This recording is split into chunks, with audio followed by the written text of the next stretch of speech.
Good afternoon and welcome, everybody. This would be the Jeff Cameron Show right here on 97.9 ESPN Radio. Thanks for tuning to it. A happy Monday and Veterans Day to all of you who have served, and we thank you for doing so. Appreciate all you joining us, I should say. We're online at ESPNTallahassee.com. Miss anything, go there, get caught up at your leisure. We'll post the show all 3 hours, both to our homepage, but also on iTunes. You can email us if you like. It's JCS at 979ESPNradio.com. On Twitter, it's at J Cameron Show. WTSM app, good for your mobile devices. Hello, YouTubers and Periscopers. Oh, what a good day. What a good day. Not only picture-perfect afternoon, and many of you I know had the day off. Once again, thanks to all of you who have served. We appreciate that. Appreciate your service. And want to say so right from the get-go. And then also, Mondays just feel a little bit better, not only when the weather is like this, but it's coming off of a victory. And frankly, an unexpected victory for me. I did not think that Florida State would knock off Boston College on the road, given the set of circumstances they were facing. Obviously, tumultuous time for the program on the heels of Willie Taggart's firing. Then you have a situation where your very best defender and one of your best players, if not your best player, Marvin Wilson, is out for the remainder of the season. In a game where, frankly, you really, almost any other position you could have an injury at, and you'd still have a fighting chance, you thought, but not defensive tackle, not a guy of that magnitude going against an offense that wants to throw two backs at you downhill and run the ball 40 times. I thought this was a nightmare waiting to happen. But right from the get-go, I will say this, they weren't always executing and playing well, as evidenced by a 14-3 deficit. But they were playing hard. And that was the first indicator they were going to give themselves a chance. I thought early on, and by the way, thanks to all of you who came out to Hangar 38 for the watch party, had a good time there, as always, over at Hangar 38. But the first thing I was looking for was effort, because I thought that would be maybe called into question. Now, the one thing I will say is I thought, the thing giving them a fighting chance is they're going to play for Odell. They're going to play for Odell. He's an inspiring figure, a motivational guy, an endearing Florida State figure that everybody finds beloved. And his dedication to those kids and to this university, both as a player and as a coach, certainly serves, I think, to inspire. So I feel like there was a chance they were going to go out and fight, but let's check the boxes. So we begin the game, boom, they're fighting hard, they're playing hard, they're willing to stick their head in there and tackle. Okay, good.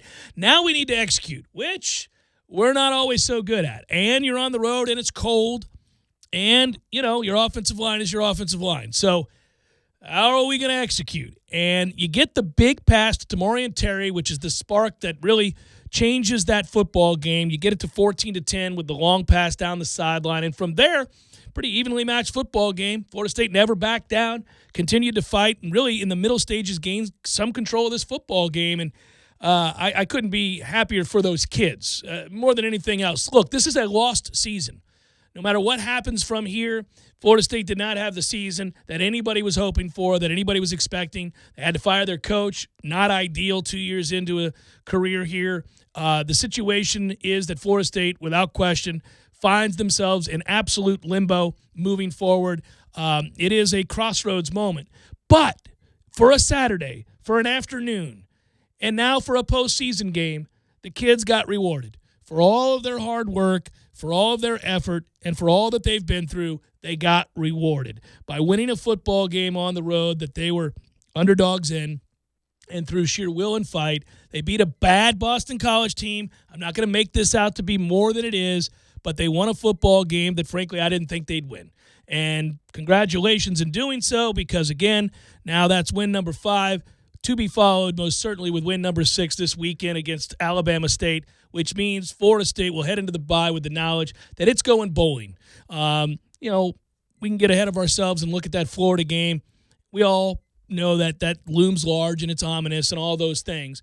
But what we also know right now is that Florida State got a victory when they had to have it if their thought was to go to a bowl.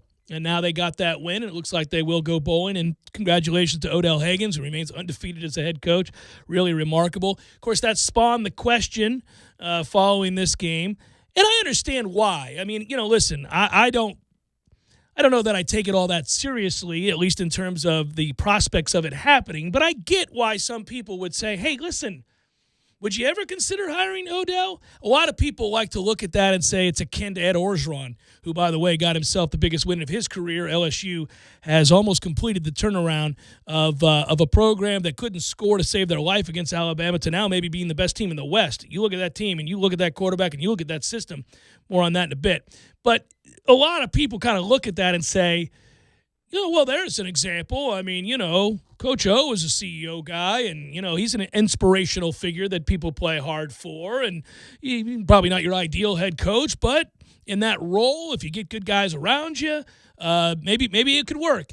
I suppose. Couple things here, though. I don't know, first of all, that Coach Odell would want the job. 20-plus years as a position coach. I think if he had aspired maybe to that position someday, he would have taken it on down the road somewhere else or gotten experience somewhere else in a more advanced role than being a defensive line coach. I'm not in any way disparaging that. If you know what you love and you're good at it and you like it and you're happy someplace, there's nothing wrong with staying. Nothing wrong with staying. But if you had wanted to be a head coach, he would have had to either move on or force the issue within the staff to be given more responsibility. So I'm not sure he would even want the job. Secondly, I would say that, again, and I don't think they're the same person by any stretch of the imagination, but it's the same kind of thing that made me roll my eyes a little bit when this preposterous idea was advanced that Deion Sanders would make a good head coach. First of all, he's never coached, so I wouldn't, not at the collegiate level. Secondly, this is not an entry-level position. And that part of the equation still kind of holds true here, I think, when assessing your options when you're looking for a new head coach. I don't think you fired Willie Taggart so that you could elevate Odell Higgins as your head coach. At least that certainly wasn't the plan. Now, sometimes things happen. You have to reconsider your plan. I suppose if this team continues to play well and play hard and somehow goes on the road and shocks the University of Florida at the end of the year, and those guys carry Odell Higgins off the field and are weepy-eyed while doing it. You need many of them, but yes. Yeah, well, maybe then, maybe, even very, very unlikely, but perhaps you would maybe consider some sort of situation where you could pay a king's ransom for some great assistance and then Odell leads a super staff. Yeah. Yeah, I mean, yeah. That's maybe. Highly unlikely. As I sit here today, I would say I don't think that's the wise decision. Love Odell Higgins. These two things can be simultaneously true. You can have competing thoughts in your head at all times. It's all right. You can consider multiple notions. And I would just say that I love Odell. He is Florida State. I'm happy for him. It's a great win. I love that he inspires kids, and I hope they keep winning. And I probably would go elsewhere to get my head coach. It's okay. Now, let's see what ends up happening. But for now, celebrate a win. Jordan Travis conversation forthcoming. First, choo-choo. Florida State goes on the road, gets the win against the University of Florida. Right back on the track we go. Good job. That's a real good job. Not because that Florida team is great. We don't know that yet. I understand the ranking next to the name is 6, and I think that's a bit odd. Mike White might want to start thinking about another profession or at least somewhere else at some point. He doesn't win very many meaningful games, but certainly he doesn't beat Florida State ever, because he never has. Florida State now has won 6 straight against Florida, and it's weird to have that many blue-chip players at your service as Florida does and to look that way. But Florida State's defense was a large part of that. To go into the O'Connell Center and dominate the way that Florida State's defense did is a testament to Coach Hamilton and his staff and those kids to bounce back immediately from a bitterly disappointing loss. Now, I don't want to overstate a singular loss in a season that features 30-plus games. You can't get crazy with any one game. Good teams have bad nights. Good teams drop games against bad teams all over the country any given week. It's going to happen. I hated the way that played out because that Pitt team's not any good. They proved it the next game against Nichols and lost. But between the foul disparity, having to play an ACC game to start your season, and all the other things that frustrated us, to bounce back from what would be a tough pill to swallow and beat a rival down in Gainesville, a team ranked in the top 10, and to do so with really great effort on the defensive end and getting scoring, of course, out of your superstar. And Devin Vassell is not going to be here long, folks, so let's enjoy it. We realized it a year ago when Cabin-Gelly started to go nuts, like, we're probably watching the last of this guy. Yeah, I think we're watching the last of this guy as well. But you have a true scorer, a pure scorer in Vassell. You got other guys who can score for you. He's going to be your workhorse on the offensive end. But the commitment to defense is all of those guys, and you're seeing that. Also, a much better effort from M.J. Walker. Did he light it up? No, but he drew a lot of fouls, and he played good defense, and he was able to make some big plays during the course of this game. If I'm going to rip him, if Tough Love Cameron's going to come in and rip you, I got to give you praise when you do some things the next night, and he did. Well, first of all, with Odell, it's amazing the healing powers that this man has. He is mystical in nature. At 4 o'clock on Saturday, I probably would have signed the contract right then and there to say, give him whatever he wants, get him the best assistants in the world, and let's ride with Odell. There's still the heartstrings. Sure. Still play that tune.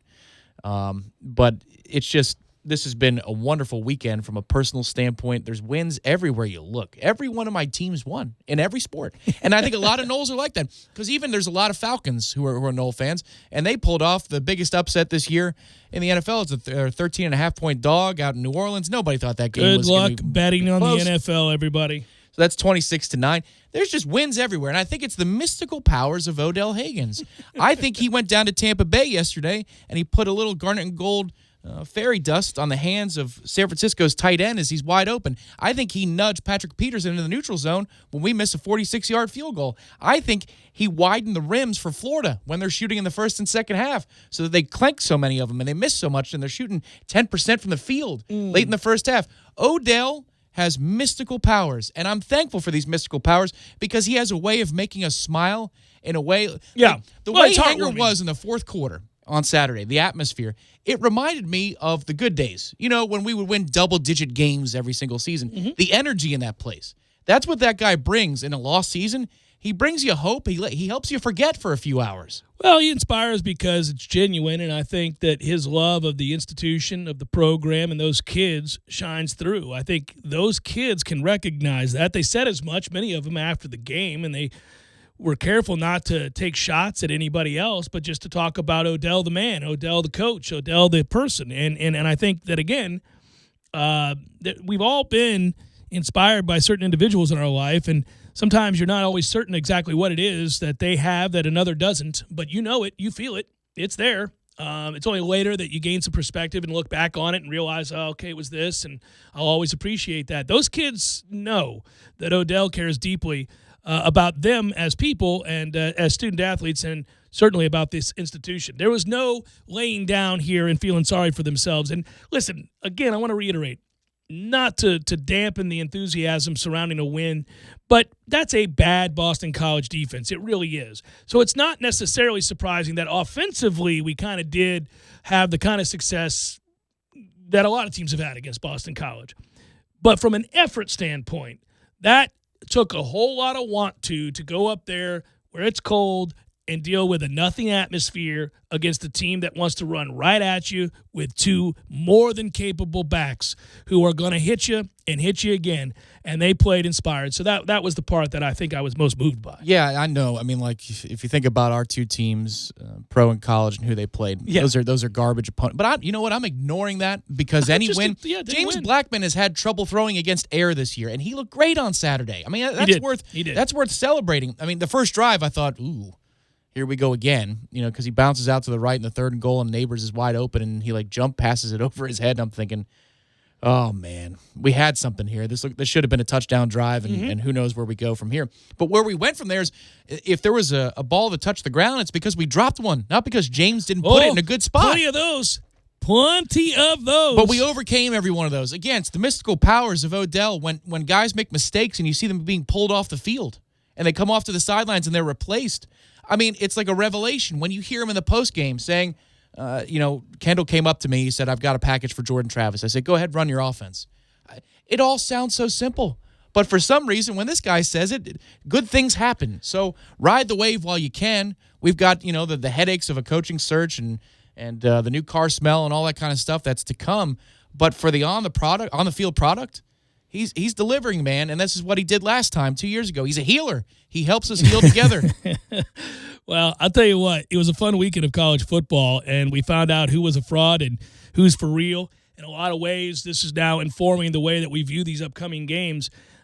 To watch LSU go in to Alabama and do whatever they wanted Joe Burrow is a legitimate candidate not only to win the Heisman, probably the hands-on favorite now, but also probably a guy that nobody would have talked about before the season, but now must talk about as the possible number one pick in the draft. And you can see why. That guy is a do-it-all guy. He can really sling it, but he's got great athleticism, runs the football fearlessly. I think that's the biggest thing. It's not that, oh, my God, he can run. Well, yeah, I know. It's kind of fun, right? We do this every time a white quarterback runs or a black quarterback stays in the pocket. We talk about them in these stereotypical ways. No. It's the fearless way in which he runs. That dude ain't having it. That is fun to watch. So in the fourth quarter, one of his scrambles, he gets popped a second time, and it's that second hit. It hits him in like the right shoulder blade. Yeah. And he gets up and he finds the guy. Yeah. And he gives him, remember old Terry Tate, office linebacker? Yeah. Gives him a Terry Tate.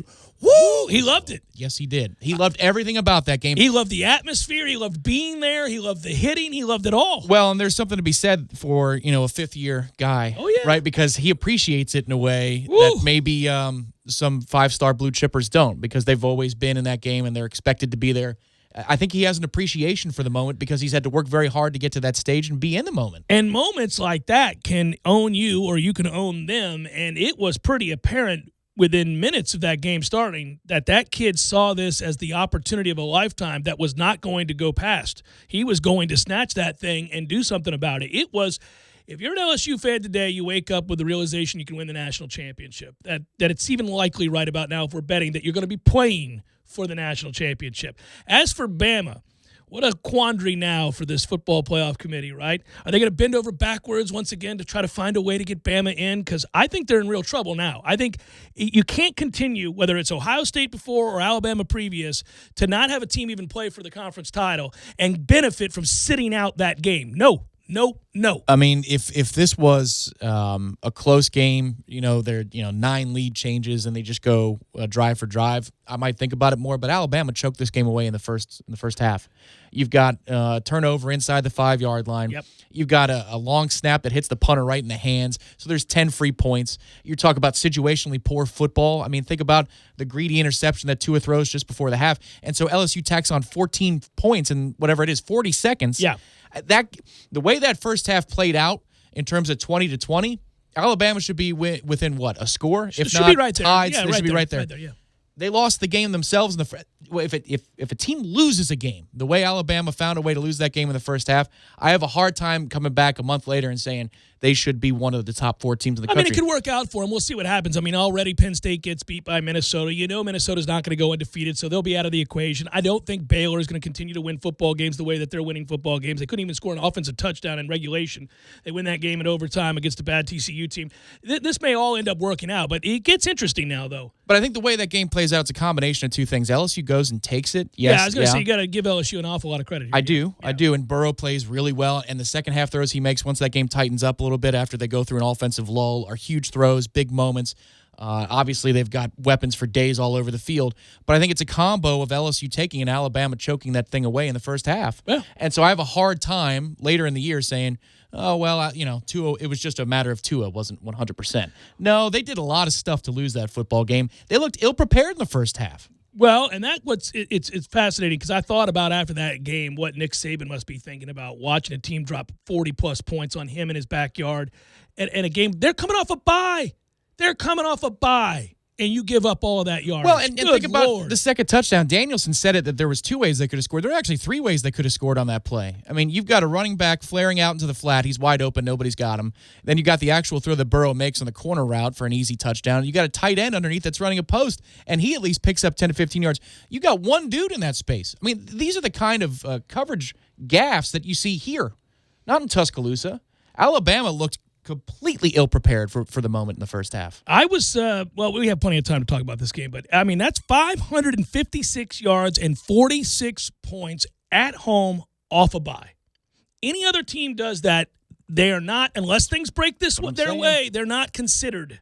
When you have a schedule like they do, and they're not going to get the chance to play in the SEC championship game, and that's your one crack at it, and that's how you perform, sorry, man, you're done. Yeah, I think they're likely done. Now, they may luck out here, though. Boy, they sure were hell-bent, the committee was, on punishing Clemson for playing a close game and a win. What do you do with these people who actually lose games, people? It's the Jeff Cameron Show, 97.9 ESPN Radio.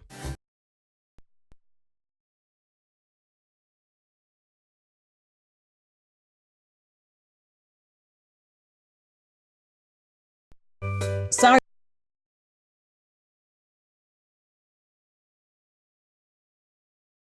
Right here, guys. We got this.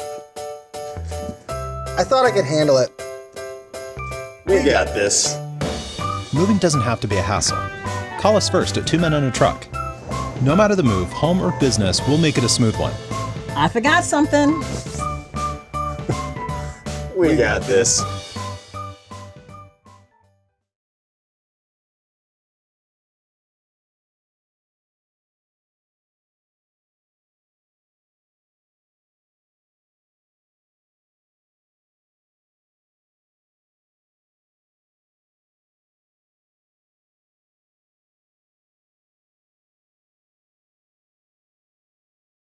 .com or call them today at 850-629-4059. The Jeff Cameron Show podcast, available on demand at ESPNTallahassee.com and on iTunes today. The Jeff Cameron Show podcast is brought to you by Garnet and Gold of Tallahassee. When you buy FSU apparel, support local business. GarnetandGold.com. Not all law firms are equal. So here's why Fonville Lewis Mesher McConaughey was recently voted Tallahassee's best law firm. First, we only take real cases. If your car was barely bumped and you think you're going to get rich, we're not the firm for you. We limit our practice to serious cases with legitimate claims. Second, we only take cases involving real injuries. If you know you aren't hurt but think you can fool your way into a quick settlement, we're not the firm for you.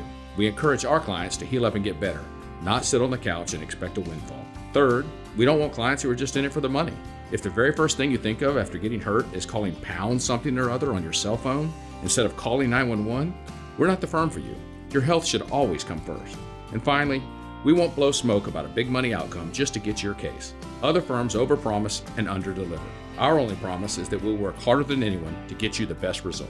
Remember, the law firm you have representing you makes all the difference, so don't settle for less. Call Fonville Lewis Mesher McConaughey and let us put our reputation to work for you.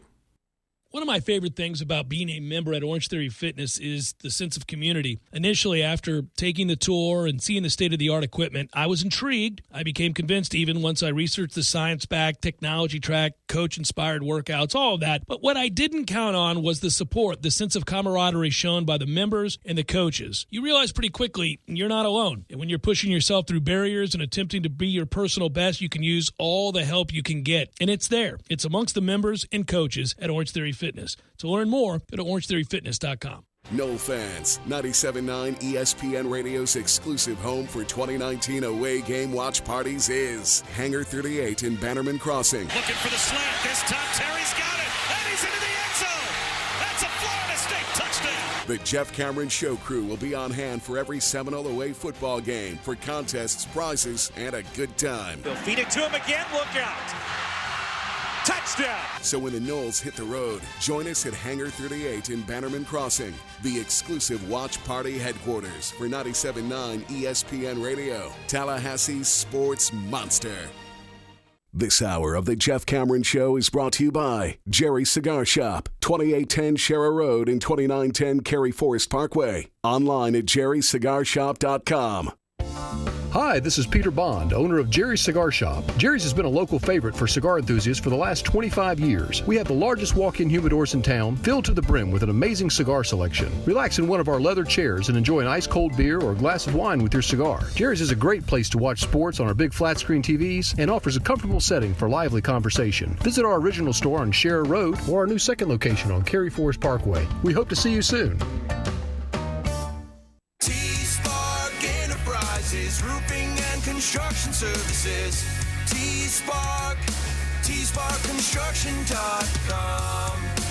Are you starting a new business or expanding your business? Looking for the right general contractor to assist you with a tenant space build-out? Look no further. From restaurant to retail, we have the experience to work with you. At T-Spark Enterprises, we are ready to be a part of your vision and build a space that exceeds your expectations. Whether you're looking for design build or build from your own design, give us a call today for a free consultation. As the owner of T-Spark Enterprises, I guarantee when it comes to your business space, we only provide picture-perfect results. Call 766-1340. T-Spark Enterprises, roofing and construction services. T-Spark, tsparkconstruction.com. License number CGC 1525336. You're listening to The Jeff Cameron Show on 97.9 ESPN Radio.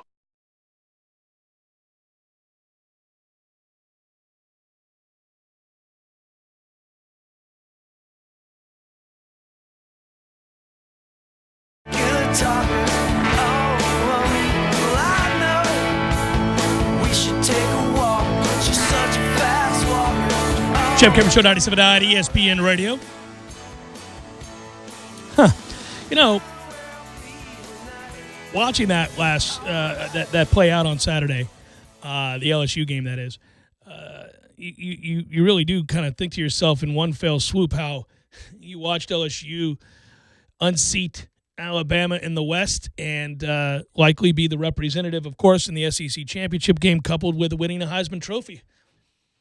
Man, what a day! Hope that guy held on to the ticket. He had the casinos calling him up, the sports books, saying, "Here you go. We'll give you 70% of your potential winnings." If he said no, I'm going to ride this to the end. I think he just won a ton of money. I couldn't help but thinking to myself about how just beside himself Nick Saban has to be. Everything about this game is not what he preaches, is not what he represents and what they are. I mean, that has to drive you nuts. Off a bye to give up that kind of yardage and to play so sloppy in the first half and to have guys running free all over the field on your defense. I mean, this defensive backfield looked completely lost, and we knew that Alabama defense wasn't good this year, certainly not by their standards, and they haven't really played anybody. But you could see teams like Tennessee move the ball on them and Ole think, Miss, they moved the ball, and you're like, oh, okay, well, I don't know. This doesn't look good. Now, we knew they were thin, and they had the injury at linebacker, and so, okay. But, man, dudes were running free all over the place. And meanwhile, my man's about to be really, really rich. We just talked about him last week on the show. I mean, if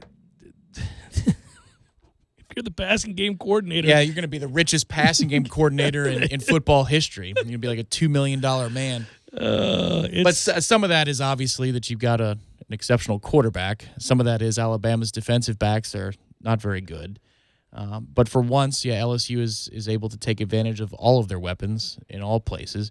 The one thing I will say, though, in the second half, as Alabama is going through, its rally to get it within a score, Alabama's receivers actually impressed me more. Those guys glide. It's unbelievable. We've said all year long I thought Alabama's wide receivers were the best in the country. That's a loaded group. That offense is really good.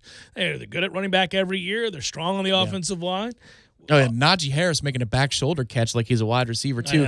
And I get it. I mean, yes, everybody always talked about, Judy and Ruggs. And to me, though, I thought this would be a great battle between those two receiving corps to see who the best one in the country is.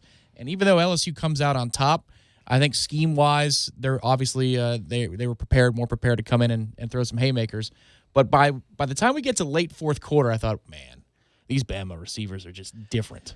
Same thing happened at the end of that game that we did in our game. I'm like, what are you doing in man? There's 90 seconds to play. Why is anybody behind you? Right. I couldn't believe it. What are we doing? That was nearly unforgivable if they recover that onside kick. Yeah, if you're Joe Brady, you're going to go ahead and name your price now, right? 30 years old. That's unbelievable. I'm just thinking about what I wonder what does happen. I mean, they're gonna. Well, I guess I could. Well, think about all the things that have to go right. The timing. All these things have to intersect perfectly for LSU to rise up and be the team that they are. He's 29 years old, isn't he? Because if it's Mettenberger as your quarterback and not Joe Burrow, what discussion are we having? Mm-hmm. Maybe they're on the level with Auburn and they've got a chance to beat Alabama, but you have to have this guy at this time with that coach from the New Orleans franchise, with those receivers. I mean, it's just the timing of all, and it has to be a down year for Alabama on defense. All these things have to, play into it at just the right time, and that's where LSU is right now. It seems like it is. They're not the team of destiny because Ohio State is out there looking like a dominant team every single week, but they're the team of destiny in the SEC for sure. Well, look, what I think is fascinating now is okay. Well, let's just for fun, let's rank these based on what we've seen in the schedules they've played. There's no question based on resume now that LSU is the number one ranked team in the country. If you're doing it, Ohio State falls closely behind at number 2, Clemson 3, and then I think from there, you can get into the debates. I don't know. It's going to be hard because if you look at some of the other teams that you now have to consider just because of their record, and also, and I hate the eye test, but honestly, I mean, Minnesota and Baylor and those teams do not belong in this conversation. Yeah, but Penn State certainly doesn't either, right? That's what we learned on Saturday by the time we were done. And if you're a Penn State fan, you're kicking yourself because those are 3 interceptions in the red zone. You can't throw 3 interceptions in the red zone and win a football game against a decent team. And I think Minnesota's a decent team. I don't think they're a great team. That's why they're underdogs already against Iowa. But they're a decent team, and you threw 3 interceptions in the freaking red zone. Now, one thing that did get exposed that I didn't expect to get exposed was Penn State's defense, which has been really good all year long. And where I didn't give Minnesota enough credit, clearly, was their offense is better than I thought it was. They were throwing haymakers on the offensive side of the ball that I didn't expect to see. I thought they'd have a hard time scoring. So that part of it, they get kudos for without question. I wonder. I'm trying to take a look here. I'm wondering Oregon, Minnesota. Oregon right now is looking at Alabama going, thank you very much. Because their lone loss is a last-second loss to Auburn in a neutral site game, first game of the year. And if it comes down to it and they each have a loss, Oregon's going. Right, yeah. Yeah, versus a home loss. A home loss. And the way they did, too.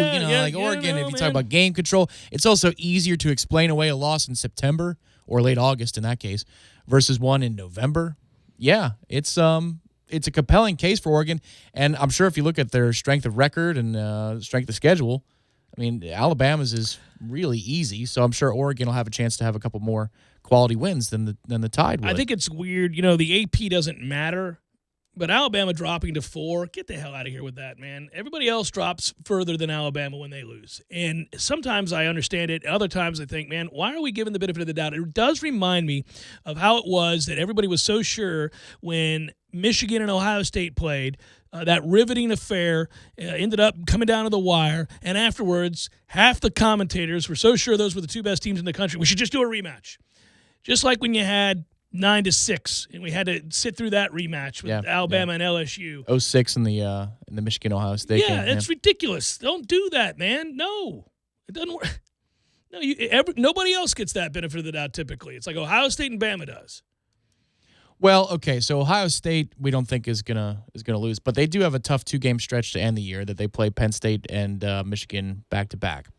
And Michigan's starting to play. And then you've got your championship game. So that's a bit of a gauntlet, for November. Typically these things are spaced out a little nicer. Like if you've got a bad back to back, it's because you've got a rivalry and then a championship game the next week, not 3 in a row. Ohio State's gonna have to play poorly to have a close game, though. I think from what we're seeing now, they ought not play that. I mean, look, I don't think Michigan's got the athletes to run with Ohio State. I mean, they had a hard time outrunning Army in the secondary, right? I mean, we were kind of shocked by that. So I have a feeling that game's, even though Michigan's playing much better right now, you always got to consider inclement weather, rivalry game, turn it over. Next thing you know, you got a close game. But if it's just athlete for athlete, I think Ohio State's way up here compared to Michigan. And then Penn State, well, we just saw what happened with that second. So Clemson's safe. Ohio State probably safe. I don't know how Clemson couldn't be safe in this god-awful conference. And then SEC, you at least give one spot to him if LSU were LSU's got to go, right? Epic shocker to Georgia. What if Georgia won? You put LSU in? Yeah. Good God. They played a ton of big games this year. They played Texas. I put them in over Alabama. Yeah. I'm not going to let Alabama benefit from not playing in the SEC championship game. That's true. Especially since they beat them head-to-head. So, no, on the road at Bama. So, in a weird way, if LSU plays Georgia in the SEC championship game, Bama is rooting for LSU. Because if Georgia wins, then Bama's screwed. Yeah, you would think. I mean, assuming Bama's going to go ahead and win out. If you're looking for even a sliver of hope, though, an LSU loss in the SEC championship game would doom Alabama. It's unlikely, but I suppose I suppose Auburn could beat Alabama. You can run the ball on Alabama. Oh, they could. This is the type of game Gus wins, right? to the chagrin of his fan base. Is he in trouble for his job? Yes or no? And, if the answer is yes, then he's going to find a way. Well, Arkansas has decided they've seen enough of Chad inside of 2 years as well. Have a good day. And they're moving on. Well, look, man, the kid that left your program goes to Western Kentucky and they boat race you. Yeah. So that was a 1-point spread at kickoff. That ain't going to be a good look. They did the same thing that I did the other day walking out of the stadium. Arkansas fans like, that could be it. I did that against Miami. Dad, that might be it. Oh, yeah. I think a lot of people did, even though it didn't seem 100% logical at the time. Just the question I kept on asking a lot was, how's Willie going to run out of the tunnel against Alabama State? How do you do that? Well, they're not going to let Chad run out of the tunnel for the next ones because 45-19 against Western Kentucky was all they need to see. No one can blow.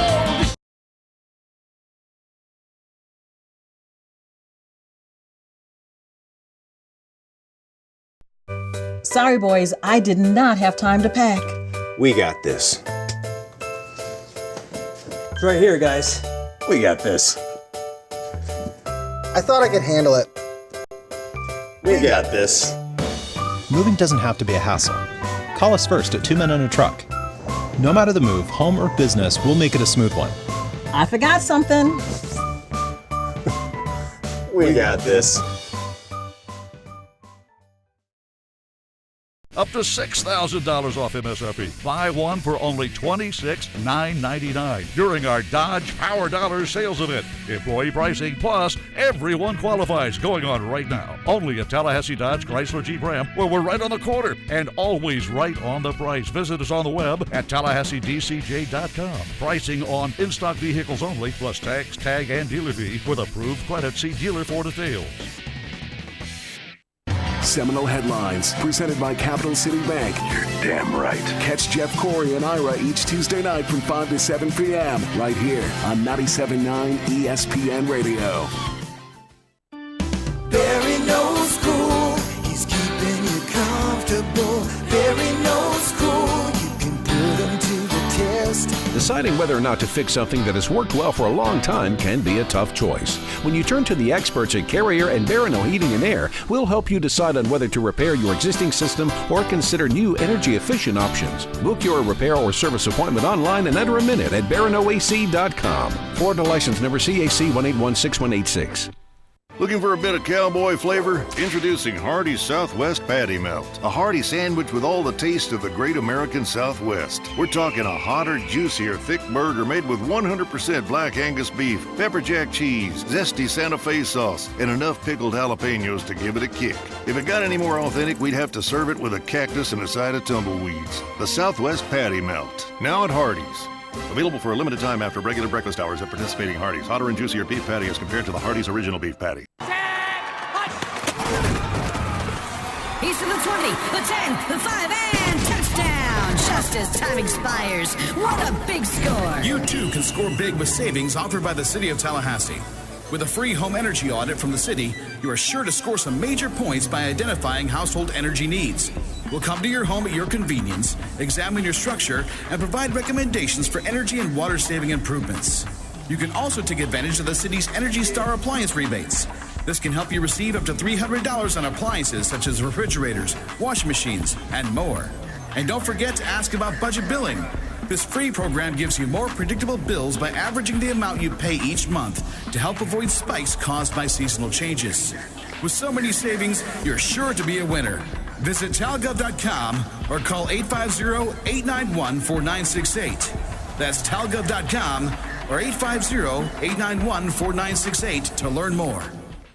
Hey, Jeff, what's going on, man? Hello, Eddie. How the heck are you, buddy? I'm okay. I guess we got to do this commercial. Time for the bantering to begin. Yeah, but you know what, Jeff?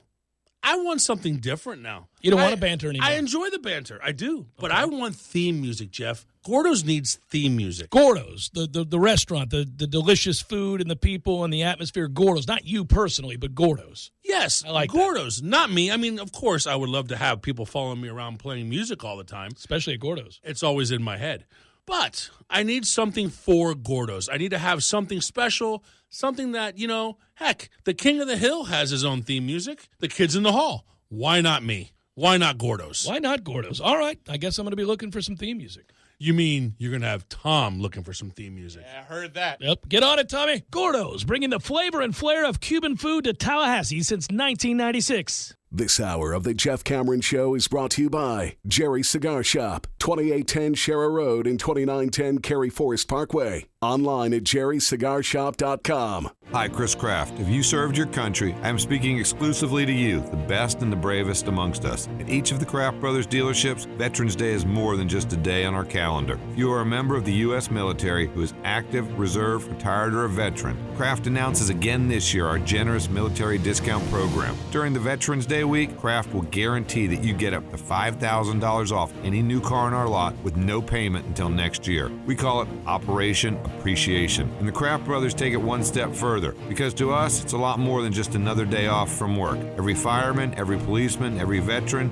Kraft, Nissan, and Infiniti want to help you help your family. Deployed overseas, you still get privileged military pricing and the ability to order for convenient stateside delivery. And at the end of the week, the Kraft Brothers will make another contribution to the Wounded Warrior Project. Respect for every man and woman who chooses to protect our lives and our liberties. Kraft Nissan and Infiniti of Tallahassee, thank you for your service. A Kraft Brothers dealership. Broadcasting live from the Tallahassee Dodge, Chrysler, Jeep, Ram, Fiat studios in the capital city of Tallahassee. This is the Jeff Cameron Show on 97.9 ESPN Radio. Man Cave Monday, brought to you by Tallahassee Dodge, Chrysler, Jeep, Ram, Fiat. Right on the corner and always right on the price. Check out the latest 2019 inventory at TallahasseeDCJ.com today.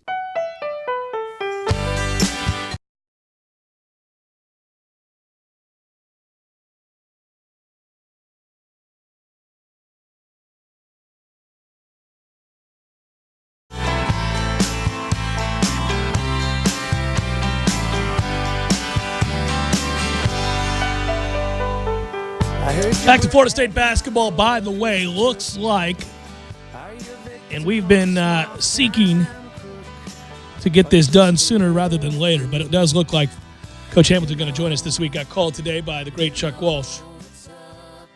And he said, let's make it happen, man. I said, Chuck, this is on you. What are we waiting on? Let's go. Noles don't play till Friday, so let's make it happen. We're shooting for Wednesday. To have Coach Hamilton on, and it will serve, now that we've seen him twice. It can't be a preview, but it can certainly be an assessment of what we have and what's still to come, and his thoughts on this group and the development of certain players and what he thinks they are as currently constructed, because they're a work in progress for sure. But that was a nice win to go on the road there, 63-51, get that done, and win a game. Defensively, the way they did, that is total domination. Offensively, they have not taken off yet, obviously. And, again, Vassell is going to be a guy that is going to score consistently, I think, most nights when he can stay on the floor. So we'll see. But if you're looking at this team defensively, even in the Pitt game, and now carry it over to this game against Florida, that is 0.796 points per possession. That's less than 0.8 points per possession. That is total domination. That is that's woeful shooting coupled with total domination defensively, and it's fascinating to look at that. I know Rogner on Tomahawk posted that the only time that's happened for an opponent against Florida State where they were dominated in that way, it was Missouri missing their roster in the NCAA tournament game. The game that never tipped off. Yeah. Georgia Tech has been woeful on offense, and we've done it to them twice for a game. Remember that one here last year? My God. Yeah. My eyes are still bleeding from that game. But that's it. Those are the only teams. We did it to Georgia Tech twice. We did it to Missouri once in the NCAA tournament, and now we've done it to Florida. I think if the second half played out the same way as the first, I would walk away from that game saying, all right, well, we did enough to win, but we didn't screw it up as much as Florida did. But in the second half, the way we played and went out and took the game, because the way it looked and felt was, oh, you guys, you got nothing today, huh? Well, okay. We do. We got something for you. We'll go ahead and take it, yeah. We'll go ahead and take this from you. Well, we're going to go through stretches where we struggle to score, and you know that. And Florida was playing pretty good defense too. And so in the second half, the only time that I got somewhat concerned after we built the lead. I think we had 6 or 7 possessions in a row at one point, empty possessions, where Florida's able to, pick away at it a little bit. A couple free throws here or there, knock down a shot in the lane. They had a couple of threes, too. Yeah. The next thing you know, it's an 11. I think it was a 10-point game at one point. You're like, all right, if we have another empty possession here, we're in trouble. But that's where I want to give MJ Walker kudos. He wasn't great from the field, and I have a suspicion that he's never going to be. He's going to have the hot night here or there where he hits a couple of threes, but he's just not a consistent scorer for us. But he is a very good defender, and I think where he helps you out in that lineup is getting to the basket and drawing fouls. And really creating problems from a foul standpoint for opposing teams. And he did draw the most fouls of any of our players in this game. And he also did a good job of breaking pressure late and getting to the basket and drawing a foul when it really mattered, and able to engineer some points that way to stem the tide and the momentum that Florida was beginning to gain. I thought Vassell did that too on the putback after a miss in the lane there, and then he gets the putback and the foul. I think that was about all she wrote. So at this point, if you're going to attack the rim like that and you're going to play with defensive tenacity, it's going to allow you to go through spells where you don't score from the field and still be in a basketball game. And that really has been the hallmark of Leonard Hamilton teams for a long, long time. I think the exciting thing over the last few years is certainly that they had such depth and athleticism they could get up and down the court and score around the rim. This is going to harken back more in a weird way until they get their sea legs and figure out exactly all the roles. This is going to harken back a little bit more to those days where they just had to beat you on defense. Now, I don't think they ever want to play that way again because they're still going to try to get up and down the floor. But yeah, I don't know that they've got enough arsenal offensively to have nights where we can win a lot of games where we're scoring in the 80s and 90s. Right, but we did well in the fast break. I think it was 15 points in the fast break this time. We only had 6, I think. We're not going to go back to standing around pounding the ball on the floor. We're not doing that. Well, and I think that was the big difference between the first half and the second half. You saw a greater emphasis on getting the ball moving around. I mean, it was never in somebody's hands for more than a couple of seconds. They moved the ball. We were pounding it into the court a little bit in the first half. I think we were stymied. I think we were like, what do we do? Well, and again, they're trying to figure each other out. I mean, they're not able to play together as a 5 the way that they drew it up in the offseason because of injuries. So I think they're trying to learn on the fly, and this is a hell of a win to pick up when you're learning on the fly. We hit 4 of our 8 threes in the second half. They all were big, too. I mean, did my eyes deceive me? Did Trent hit one, a wide-open 3 in the second half? Stunningly. And it didn't hit the side of the backboard and spin above the rim. Looked like it meant to go in. Right. Yeah. Polite hit a big one from the extended elbow. Polite hit a big one. That was a really big one for Polite. Yeah. Just under 10 minutes to go. That was a huge shot. Yeah, it was a huge shot. Because it answers Florida's little mini run. It's all about those magic numbers. It's like in the NFL. If you can get to 17, that's a massive number. You feel pretty good about yourself. Unless you're the Bucs facing Daniel Jones, you're in really good shape. But in college, it feels like you get to 11 or 12. 9 is only a basket difference, but it feels like the world. And every time Florida got it within single digits, we had an answer for them. Normally, you can directly correlate all of the altered shots, low 2-point shooting percentage numbers for opposing teams, rebounding advantages for Florida State, to a pretty obvious factor. You can look at Florida State and say, well, they're longer and deeper than everybody. Yet the way they're doing it right now is through sheer athleticism. They're not getting a ton of minutes from their bigger guys. They're doing so because they have long guys for their size who are incredibly active, quick hands, and they can really jump, and they alter a ton of shots, and they contest everything. But this isn't about just being the tallest team in America, the way that Florida State is frequently in the conversation for. This isn't that group, and they haven't had those extended minutes from the bigger guys. This has just been a group that has been tenacious because I think they understand it's the only thing that gives them a chance to win a basketball game until they get it figured out offensively. Well, that tells you that they're not proud. They're buying into the system. Yeah. They're buying into the culture, which is huge. And obviously the veterans, they set the tone. Trent Ford specifically sets the tone. It was good, though, to hear again Leonard in his postgame. He was talking, I think it's like in a hallway in that center. You see all these Florida things in the background. I smile thinking it's 6 in a row because Leonard tried to poo-poo. He said, well, that's a very good basketball team. It wasn't quite Steve Spurrier against Clemson, saying that they're a very good team who just doesn't play well against it. But still, I smiled. Yeah. He explained that Trent had the flu, and he didn't practice between the Pitt game and then obviously the game we played yesterday. And to hear that, it really calms some nerves because Trent's been okay I mean, look, he needs to be a lot better than he's been through 2 games. He will be a lot better, but he hasn't looked But if you good got now. the flu, that's fine, because there was even a substitution that would give you a tip. Second half, we're starting to push it, and we're pulling away about 10, 12 points is the margin.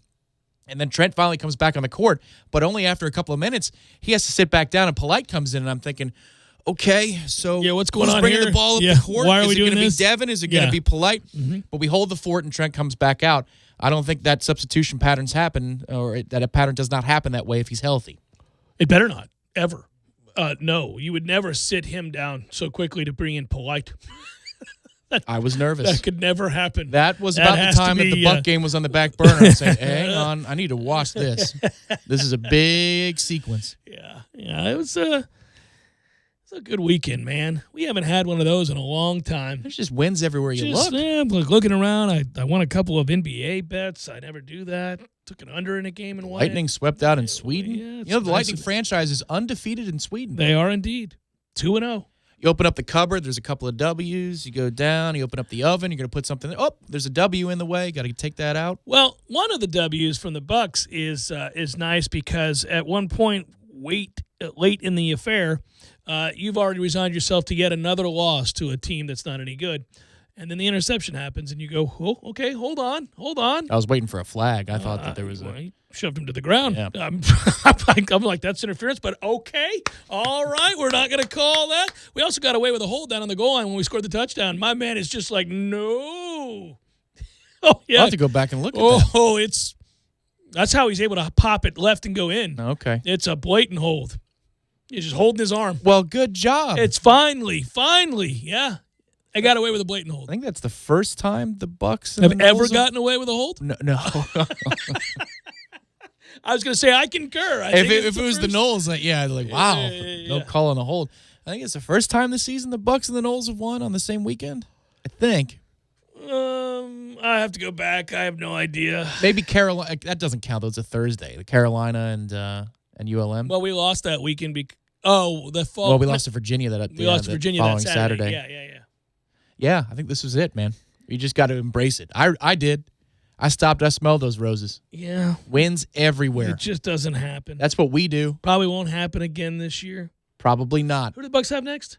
We got New Orleans. No chance it and happens they just again. got blown out at home by Atlanta. Worst thing that could have happened. We're screwed. Thanks for playing, everybody. Irashafel, warchant.com, set to join us next. Jeff Cameron Show, 97.9 ESPN Radio.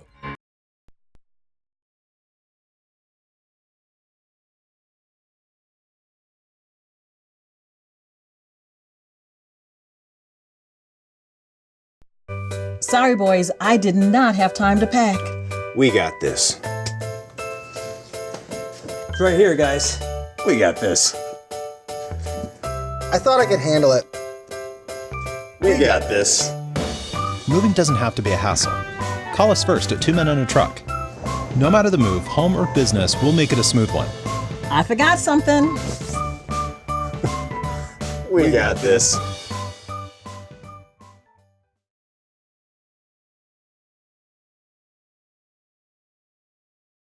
Enjoy responsibly by OnQ Financial, Mortgages Simplified, and by Hardee's. Hardee's, because it tastes better. Down the sideline, at the pylon, touchdown! Tallahassee Game Day on your home for the best in Seminole sports talk. 97.9 ESPN Radio, Tallahassee Sports Monster.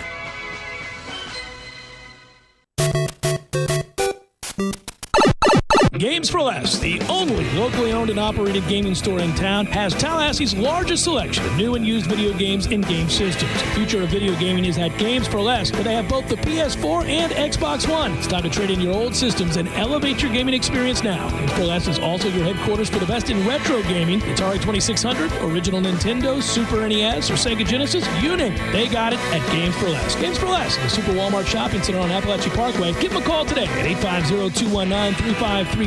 That's Games for Less. Win an ultimate fan cave experience. Text Fan Cave to 66555 and enter to win a $1,500 prize giveaway from Bud Light and Anheuser-Busch beverage distributor Tri-Eagle Sales. Win a 50-inch flat screen TV, refrigerator for your ice-cold Bud Light, and more. Text Fan Cave to 66555 or visit trieaglesales.com. Bud Light, famous among friends. Must be 21 or older. Please drink responsibly. A message from local beverage distributor Tri-Eagle Sales. As sports fans, we all know this is the best time of the year, and the best places to catch all the action are at the Corner Pocket Bar and Grill and 7th Hill Tap Room. If you're a fan of an action-packed environment, the Corner Pocket is the place to be. Happy hour specials every day, including all day on Sundays, with sports in HD everywhere you look. For location hours and menu, head to cptallybar.com. Whether you're feeling the upstairs at the Corner Pocket or lounging down at the 7th Hill Tap Room, your game day is always covered. 2475 Appalachia Parkway, right next to Earth Fair.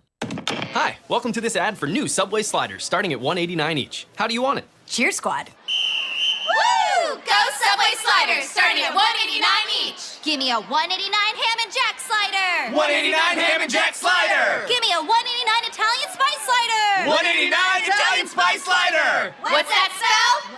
Doesn't really spell anything. New Subway sliders, starting at $1.89 each. Go sliders! Customization for flavored cheese and sauce at participating shops plus tax. Price higher on delivery. Prices higher in Alaska and Hawaii. One of my favorite things about being a member at Orange Theory Fitness is the sense of community. Initially, after taking the tour and seeing the state-of-the-art equipment, I was intrigued. I became convinced even once I researched the science-backed technology track, coach-inspired workouts, all of that. But what I didn't count on was the support, the sense of camaraderie shown by the members and the coaches. You realize pretty quickly you're not alone. And when you're pushing yourself through barriers and attempting to be your personal best, you can use all the help you can get. And it's there. It's amongst the members and coaches at Orange Theory Fitness. To learn more, go to orangetheoryfitness.com.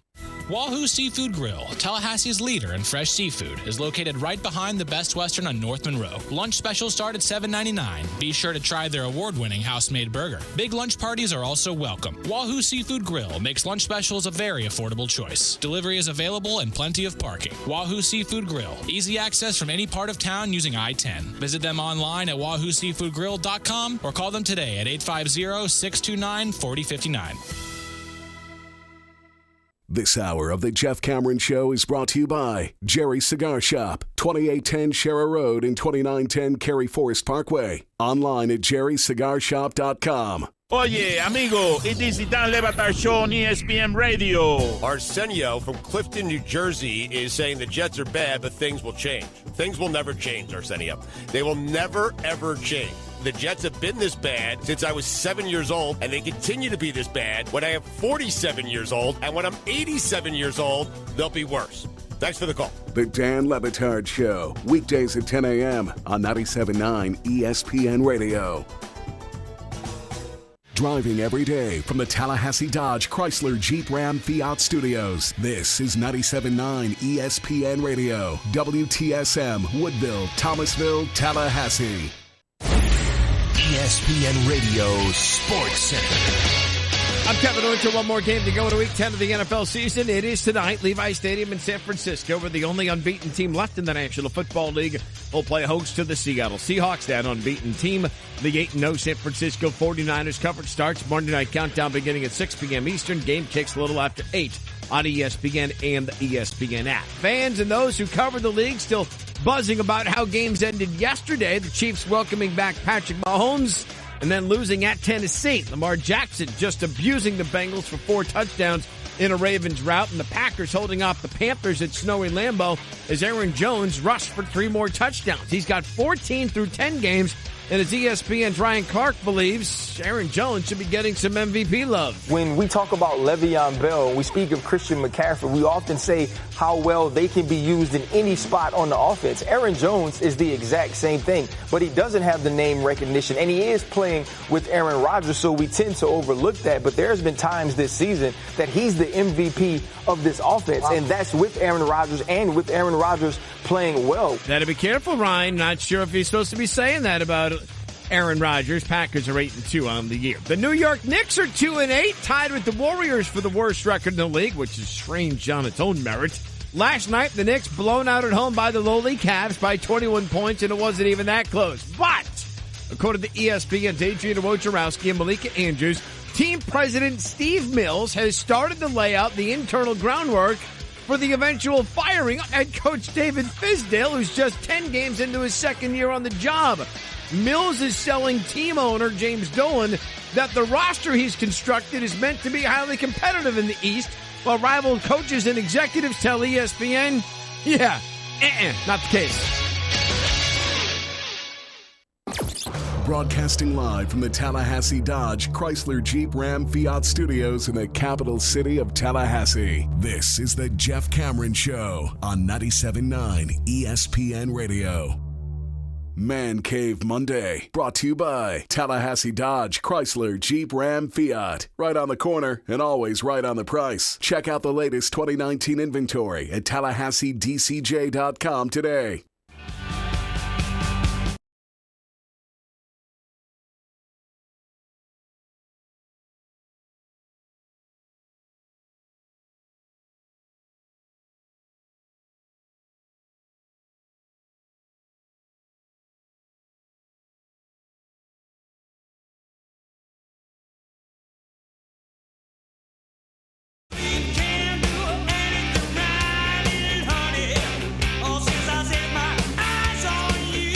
Number 2, Jeff Cameron Show, 97.9 ESPN Radio. Thanks for tuning to it. Good Monday, everybody. Appreciate you joining us. I'm Jeff. That's Tom. We're online, ESPNTallahassee.com. If you miss anything, go back, get caught up. We'll post all 3 hours on iTunes. We do so on our webpage as well. You can always email us. Appreciate the emails. JCS at 979ESPNradio.com. On Twitter, it's at JCameronShow. Don't forget to utilize the WTSM app. And also, we're on YouTube and Periscope. Hello, YouTubers, Periscopers. Let's bring them in now. Irashafel, warchant.com, the website. And if you'd like, you can get some inside information there about the Jordan Travis secret weapon surprise that we all witnessed there up in Chestnut Hill. Hello, Ira. How are you, buddy? I'm great, Jeff. How are you? I'm good. So, okay, for those that haven't gone to warchant.com to read the article, take us through it. I mean, I can tell you that at the watch party we were at, everybody kind of looked around at each other and went, hey, that's Jordan Travis. Jordan Travis is in the game. And then we went, and that's a touchdown, 26 yards. And then later we went, why the hell hasn't Jordan Travis been playing after all this time we've been trying to work in the zone read? I think he might have helped out a little bit. I was thinking, everybody kept asking, like, do you think Coach Taggart's watching this game? And I was thinking, well, if he was, at that point, he probably threw his remote through the TV screen because not only does it look bad that the team hasn't played this guy all year, but then we go to the post-game press conference and Odell basically says, Coach Briles came to me and said, hey, I'd like to run a little package with Jordan Travis. What do you think? And Odell, of course, is like, hey, man, it's your offense. If you think that's what's going to move the ball, go do it. They do it. My man touches the ball three times. Has 2 touchdowns, including the longest rushing touchdown for a quarterback in school history. So, that's going to be a little bit of a stain, I think, on another stain on the Tiger tenure. Yeah, I mean it hurts. I hate it. I can't possibly guess what went into the decision not to use him in the run game. I mean, listen, I get it. We've seen that kid throw the football. None of us were enamored with Jordan Travis's arm when we saw him play. But it's not worse than Alex Hornibrook's arm, I can tell you that.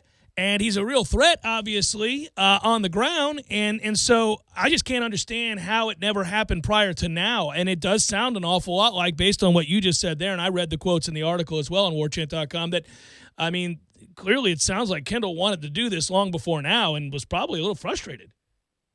Yeah, and I think there's probably 2 things that are important to note. Number one, Boston College's defense is slow. Yeah, they're not really slow. Yeah. So it's not a wonder that DJ Matthews and Jordan Travis both look like they were running 100 miles an hour on a couple of those big plays. So that's one thing. Now maybe against a Virginia or another team, maybe Jordan Travis breaks off an 18-yard run instead of a 60-yard run, or a couple of 12-yard runs. But still, you think about the times where they couldn't move the sticks at all.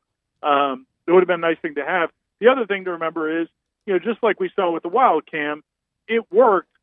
The element of surprise is a big part of it. Now, you break it out this week, or well, obviously this week it'll work against Alabama State, but you break it out against Florida, and it's probably not going. You're not going to be element of surprise when 13 comes in the game that nobody's ever seen or heard of on the other side. So I think those are two things that and as you said, it's not like Jordan Travis, has lit it up in practice. I mean, if I'm talking to people who are inside practice after we get kicked out, it's not like Florida State had a Heisman winner on the bench and Willie just refused to use him. But like you said, there is a guy that can do some things with his feet, and you don't have anything close to that at the quarterback position. And so, it does make you scratch your head, but I figured I assume Kendall Browse thought it would work. I doubt he even thought it would work like that. It was impressive, and it's not the story of the day. It's an interesting sidebar. The story of the day was James Blackmon, playing exceptionally well, I thought, coupled with the fact that going up there after losing your defensive tackle, your all-world player in Marvin, the idea that Florida State was going to go in there and want to be physical. Now, they weren't always successful, but they sure did bring the want to in terms of tackling awfully talented and awfully sizable running backs. And, that right away told me that they were indeed inspired. I mean, clearly Odell is able to get something out of guys that resonates. Whatever it is he says, his very being, whatever it might be, clearly resonates because they played hard from the jump. They weren't real good, and they were sloppy as hell at times like the team is week to week every game. But they certainly, right from the jump, played very, very hard. That was impressive. But those two things, playing hard, wanting to tackle, hanging in there, sacrificing their body, coupled with the day that James Blackmon had, made this a real feel-good outcome. Yeah, I think that it would be wrong to underestimate, a couple of the big picture coaching decisions that Odell Hagen's made. Number one, kind of giving the coordinators the freedom to feel like they were empowered to do what they wanted to do. I don't think it's any secret that, Willie Taggart, being an offensive-minded coach, wanted input on the offense. And I never begrudged him that. When people would complain or say he's meddling in the offense, I would defend his right as a head coach to do that. If your head coach can't have a say in who the quarterback is, well, then you screwed up in hiring that guy as your head coach. So I never begrudged him of that. But I do think it emboldened the coordinators a little bit this week. And then also the other thing and he's mentioned it a couple times now, and I think it sounds simple, but I really think it was important, was the idea of attacking in all three phases. And the fact that, the very first kickoff, Isaiah Bolden comes charging out and has a nice return. I mean, they were not going to, you think about all the, last year they had so many penalties on kick returns. So then this year it was just, okay, we're just going to catch them and fair catch them and be happy to have it at the 25.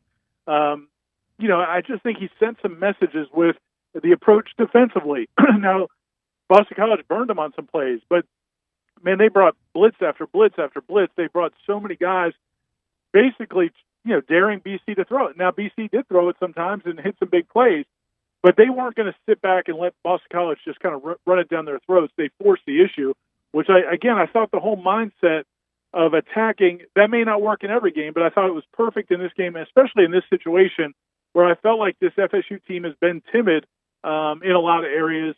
I think he sent the right message, telling his coaches and then telling the players that no matter what happens, just be on the attack. Yeah, I should mention, too, by the way, and I went back over and looked at this game yesterday morning, and I sped through a lot of it. I wanted to look at a couple of different things, but, man, Coop is a nice player, isn't he? He's really emerged. I think that kind of, when you go back and watch this game and you see how dominant he can be, we knew he was a problem for offensive linemen, but he's really come into his own.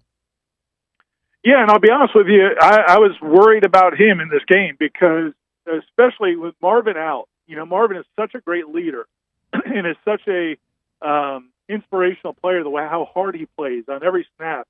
And then we had heard Corey Durden was banged up. Yeah. Mm-hmm. So I'm thinking, man, if he doesn't have those guys on either side of him, he's a younger guy. You just wondered, is he going to be able to hold up for 60, 70, 80 snaps without the guys he's kind of looked up to next to him? Now, of course, Corey Durden played, and I have to imagine Durden played through a lot of pain because, like I said, we heard he was banged up. And then after the game, if you watched Odell in the locker room, the two first guys I think he mentioned were Cam and Corey Durden for sticking with it and playing in this game because a lot of people thought maybe some of those draft eligible guys might pack it in, and they didn't. And Cam didn't have his best game out there, but he didn't have to be out there, and he was out there. And then Corey Durden, I think, playing helps Cooper a lot. But you're right. Yeah, there's no doubt, man. You look at the total yardage and you look at the points and you say, well, the defense still got gashed and didn't have a good day, and that's true. But they stemmed the tide a little bit in the middle going there, which gave the offense time to get going, and that was huge. Well, yeah, and it starts with a spark down the sideline, obviously, to Tamori and Terry, and it's like all of a sudden you realize, hey, wait a minute. We can play a little bit today. We might be able to win this game. It's really strange how one big play can do that. But you're right. I think that they hung in there on defense long enough for something to happen that gave them the idea that, all right, let's go. Let's go. We can win this football game, and they began to play that way. I hate to pick on any one individual, but I just do not see it. I mean, maybe you can enlighten me here. Why does DeKalen Brooks play? Well, I mean, they were definitely thin at linebacker with Dontavius Jackson not playing again. Yeah. But yeah, I mean, DeKalen was out there. That was the most we've seen him out there, and really since maybe last season. I look back and he, I think he played 40 snaps. Did not grade out real well. No. That's not the kind of offense you would think he's going to have any chance of competing against. So yeah, it was a rough day. But I think it was, I think they were thin. Emmett, I think, came out for a period of time too. They don't have a lot of great answers at linebacker, and when you get one or two guys banged up, you don't have a ton of options. Now they could have gone young with the true freshman, but you're talking about Gant and those guys, yeah. Deloach and yeah. But they decided not to do that. So yeah, I think they're thin and they don't have a lot of great options. Well, from here, obviously they're going to win. They're going to go bowl. They're going to go bowling. I guess let's get into the timeline here. Are you hearing anything new? Maybe the answer is no, but I'm obliged to ask regarding the time frame in which Florida State will make the next hire. And by the way, we certainly had a lot of fun listening to folks pontificate about the possibility of Deion Sanders, which was the most.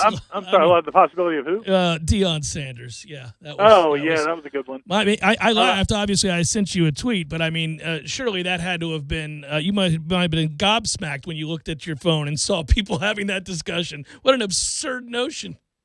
Well, I mean, the thing is, and it's clearly, and it's like, and I tweeted about it. I remember when he was, kind of hinting and flirting with the idea of being the defensive backs coach at the time, and everybody was running with that 2 years ago. And, I think it's everybody around the program kind of knows that Deion likes to do this kind of thing. He likes to have his name out there. But the idea of going from the job he has now to being a head coach of a college football team, and again, there's some nice things about Deion Sanders, but in terms of having him affiliated with your program, but the idea of going to somebody that's never coached college football, to be honest with you, it's insulting to me, to the coaching profession. But regardless of that, it's that won't be happening.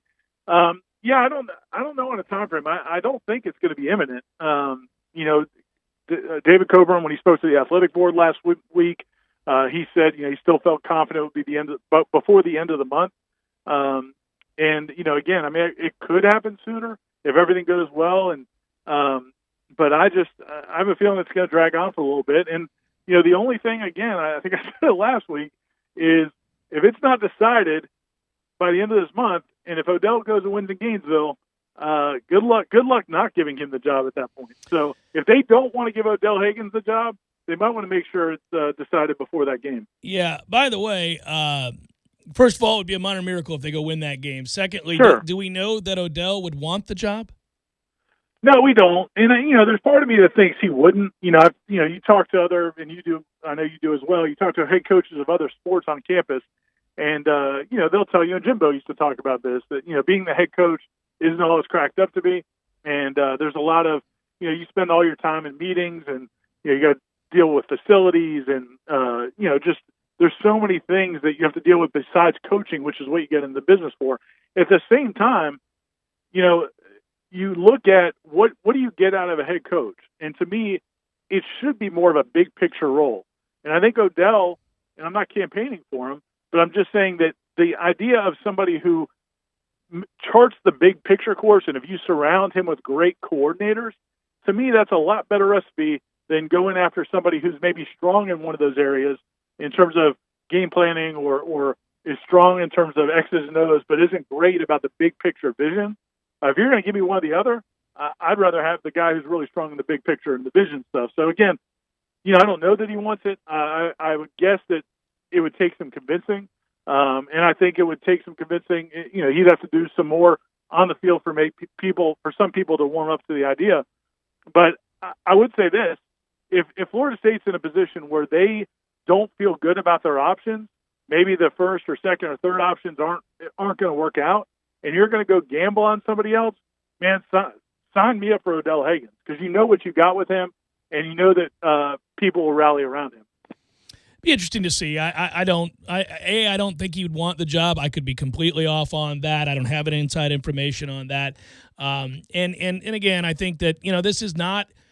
Same thing I said about Deion. Now, it's very different in that Deion likes the limelight and draws attention to himself every chance he gets, and it's not who Odell is. So I don't want to compare him in this way. But this is not an entry-level position. I mean, I feel like you want to make sure in this case, and I think they do want to make sure that you get somebody who has operated at the highest levels, if possible. You're right. Now, your scenario is that, hey, if the guy isn't out there and you're not in love with your candidates, and maybe you've been told no by a couple of guys that you thought would be ideal, then I guess it's something that. Let me ask you this, Jeff. If you had hired Odell Haggins and surrounded him with really good coordinators 2 years ago, would Florida State be in better shape than they are right now? I don't know the answer to that. I would think they couldn't be worse. Obviously, this has been a terrible run, sub 500 run. The teams that Willie beat were largely terrible, so I imagine Odell, surrounded by good assistants, could have won those games as well. Would we be in a better place? I don't know the answer to that. I'm not going to assume that we would, but I won't assume that we wouldn't. I get where you're going, Ira. I just think here's the thing, and again, I feel like I have to disclaim this, even though I don't know why I need to, because I don't want people to think I'm lobbying for it. Because like you said, I don't know if Odell wants it or not. But again, I think of a head coach, of a leader of the organization, it's about setting the vision. It's about getting people to buy in. I don't need my head coach to be the guy that draws up on a play. If you surround him with great assistants. And at the end of the day, especially at the end of the 2018 season, I think that's what people were hoping that where they were going to go with Willie Taggart. Let him hand over and be more of a CEO kind of coach. But the difference is, again, I think some of the players bought into Willie Taggart. I think some of the players did not buy into Willie Taggart. I'll tell you this, players will buy into Odell Haggins. And, so it's just, let me say this, it's a nice problem to have because it means you beat Florida. This is only possible, Ira, if they go on the road and beat Florida. They're not going to consider that otherwise, right? No, you wouldn't think. No. You wouldn't think. But, again, I just think it would be, especially when you look at some of the big picture issues around the athletic program. Again, in terms of, John Thrasher, the president of the university, probably stepping down, and his contract's up at the end of next November. You would assume David Coburn will be gone around the same time. This is kind of a transition period. Again, I'm not saying it's the right decision. I just don't. A year ago or 2 years ago, I wouldn't have given it much thought. At this point, I would give it some thought because, I think a lot of us, when you stay in a position for a long time, people assume that's all you can do. And I think it's become pretty clear to me, certainly this time, if it didn't last time, that there's more to Odell than coaching defensive linemen. Yeah, he's inspiring, and he's a great representative of the university and an ambassador. And, yeah, I think the kids would certainly appreciate him. They have in living rooms all over the country over the many years because he's been a very good recruiter. So they buy into Odell. They know he's genuine, and they know he cares. And I think all of that would be a positive aspect to Odell Haggins. I'm so worried. The next hire is so important, and I would be really, really skeptical about hiring somebody with no head coaching experience whatsoever. But there are a lot of levels to it. So I understand the case that you're not making, right? That you're not making. Well, let me say this. I'm not making the case, but I wouldn't argue against it. Good talking to you, brother. Talk to you later. See you, man. All right. Ira Schoffel, warchant.com. Chef Cameron Show, 97.9 ESPN Radio.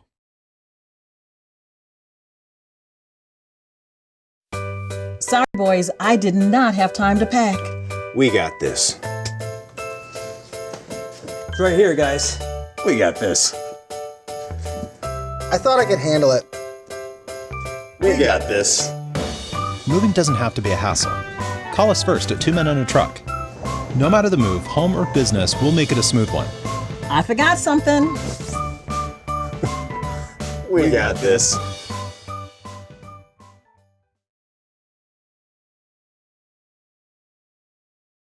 Two 5-amp-hour batteries and charger. And there's more. Purchase a DeWalt drill and impact kit and get an additional 5-amp-hour battery and a free bare tool. Choose from impacts, drills, grinders, and more. That's 3 tools and 3 5-amp-hour batteries exclusively at Cornerstone. 1110 Stuckey Ave and 3269 Crawfordville Highway. Tallahassee location open on Saturdays from 8 a.m. until noon.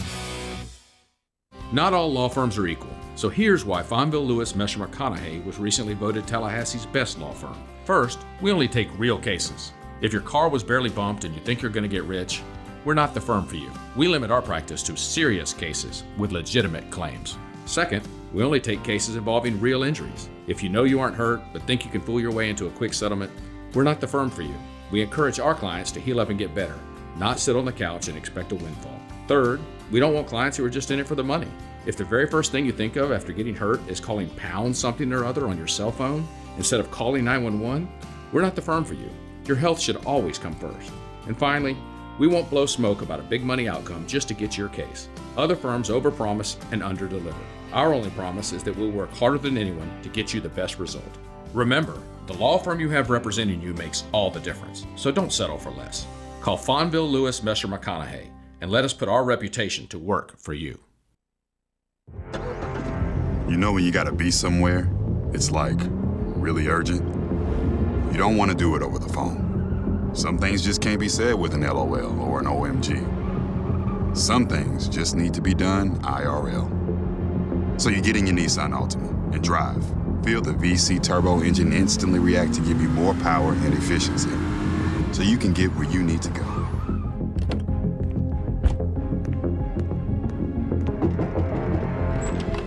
Hey, Eric. What are you doing here? Like. Huh? Your social post. I liked it. Oh, thank you. There's a button for that, right? I do. The Nissan Altima, now offering the most tech-advanced engine in its class. This is tech that helps you be there. This is Nissan Intelligent Mobility. Auto-Pacific segmentation. 2020 Altima Platinum versus latest in-market competitors in the premium midsize class. Available feature. World's first production variable compression turbo engine launched by Nissan Motor Company Limited in 2018. Check this out. If you pull up the list of draft beers that are bountiful, I might add, at Bumpa's Local 349, you will see, I don't want to name names, but local, I'm still scrolling down, local, Tampa, Miami, statewide, all through it. And when you think about going to Bumpa's, you're thinking about supporting your local restaurants. Eat local, drink local, be local, all that. It's true. And to top it off, the fishy tacos. The fishy tacos? That's what they're called. They're not fishy in that sense, but they're called pure fishy is what I think it's called, and they're delicious. See, when I think of Eddie's establishments, be it Bumpa's Local 349 or some of his other businesses around town, I think of businesses that give back to the community. And he's the type of Tallahassee citizen, and he's running the type of Tallahassee businesses that we need to support. Yeah, and he supports us. So support the businesses that support us. And like he says, eat local, drink local, be local. Bumpa's Local 349. Get to Kohl's this Sunday and Monday and stack the savings. Take an extra $10 off your $25 purchase. Plus, take an extra 15% off. Plus, take an extra $10 off your $50 home sale purchase. Plus, get Kohl's Cash right now at Kohl's. $10 off $25 offer valid November 10th and 11th with promo code VETSDAY. 15% offer with promo code SHOP15 and home offer with promo code ENTERTAIN10. Valid November 7th through 17th. Some exclusions apply. See store or Kohls.com for details.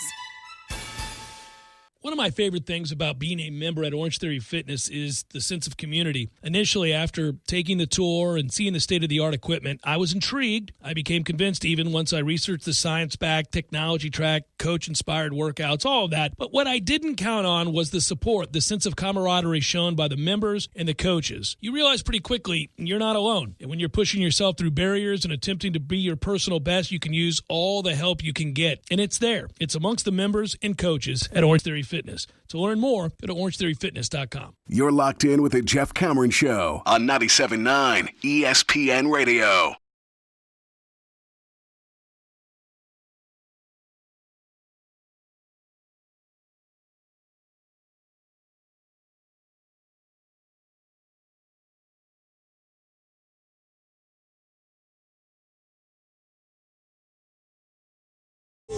Jeff Cameron Show, 97.9 ESPN Radio. And let's segue through, shall we? A little who's hot, who's cold action. Fire it up, Tommy. It's time for Who's Hot? It's so damn hot. Who's Cold? Looks like she's gonna turn cold tomorrow. Oh yeah, got a front coming in. Yeah, you got that right. Who's hot, who's cold? Barano Heating and Air Conditioning. Yay, Barano. We actually have cause to talk about the other aspect of Barano Heating and Air Conditioning. Usually it's just the air conditioning, but getting colder, 30s tomorrow. Yeah, you've seen the forecast for this week. It's nice. All right. I'm getting happier by the minute. 50s and 60s for highs. All right, buddy. I could do that all day long. They do financing at Barano to help you out if you have an expensive situation with your air conditioning or heating unit. They also have a great service plan that is set you up for system repairs and commercial service and duct cleaning and all that good stuff. But mainly I could just tell you that I endorse them because they're good people who do good work, and they've been there for us, both for me personally and me and my family, but also the radio station. Give them a call today. Find out more if you're in need of that sort of thing. 850-580-4029. Who's hot, who's cold? As brought to you by Barano Heating and Air Conditioning. Well, let's go cold. My man Ryan Finley, Tom. But alas, I owe you a tall boy. That's right. For believing in Ryan Finley. 16 of 30 for a cool $167, interception and a fumble. They got boat race 49-13 for a QBR of 16.8. That's not what you're looking for. Not what I was looking. I was hoping for so much more. As a double-digit home dog, you need a little bit more. Gonna have to do better. Didn't happen. Conversely, who's hot? Lamar Jackson. Woo!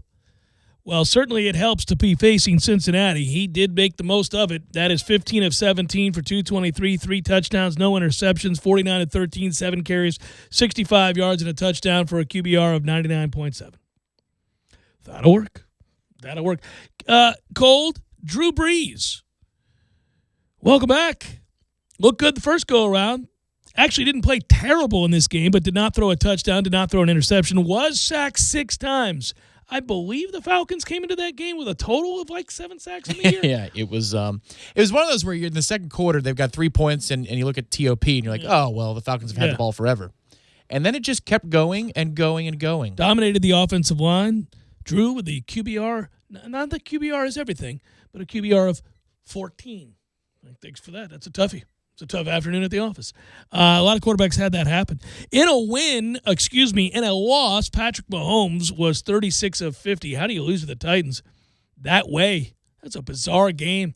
And some classic Andy Reid late game mismanagement, which he is wont to do. Yeah, throwing a pass on a 3rd and 2. When the other team has 1 timeout left. What Andy. are you doing, Andy? Oh, Andy. It's like Bruce Arians and Andy Reid are the same guy. Patrick Mahomes, 36 of 50, though, 446 yards passing, 3 touchdowns, no picks.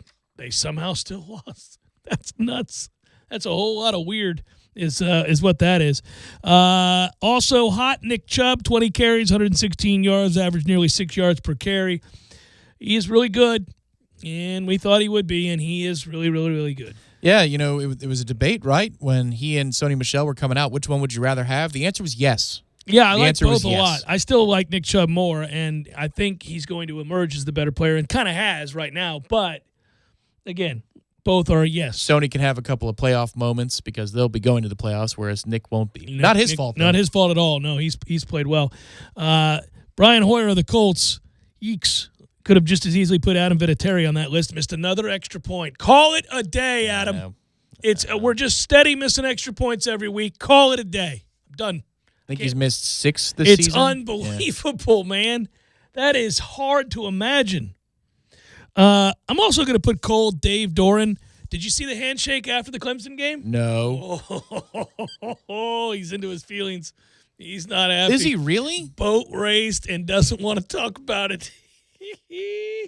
Go watch it. It's online. He doesn't say anything. It's not like he just kind of gave the I gotta do this. A little bit more than a dead fish, though. Yeah, it was because dead fish wanted to be there and say something. Oh yeah, dead fish wanted to give a lecture. Oh my God, that's one of my favorite GIFs of all time. I'd forgotten about that.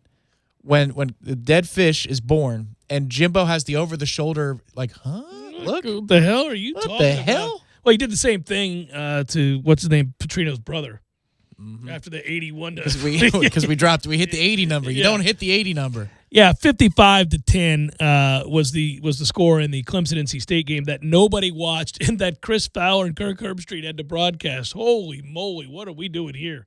You could hear it from the beginning. They were like, okay, welcome in, all 10 of you, for this broadcast. Exactly. Yeah. I mean, everybody's goodness. still basking in the glow of Bama LSU and a great second half. We are live here at Carter Finley. By the way, for all the punishment that Clemson received from the committee, they're 10-0, 7-0 in the ACC, and they are steady just beating everybody's ass. They had one close game, and ever since that close game, they have hammered everybody. Now, they should. It's the ACC, but they are doing exactly what they should do.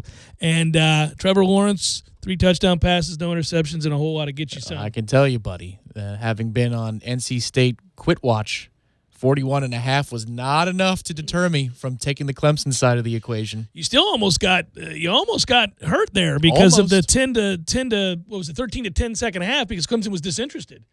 I know. That's what's the problem with those games. It was still fine. The team that you want to continue to wager on, despite these astronomical numbers, is Ohio State. Yep. Mm-hmm. What they're doing to Maryland and everybody else, for that matter, my goodness gracious.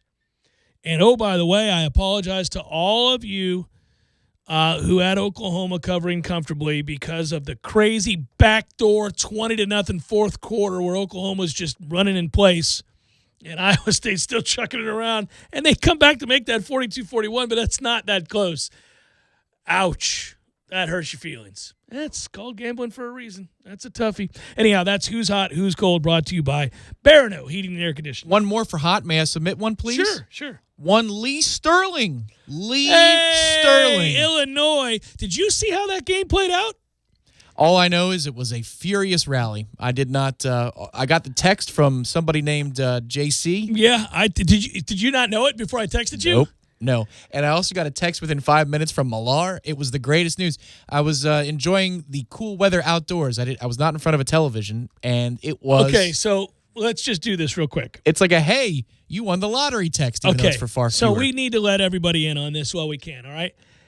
So Lee Sterling does Paramount Sports, is on with us every Friday at 4 o'clock.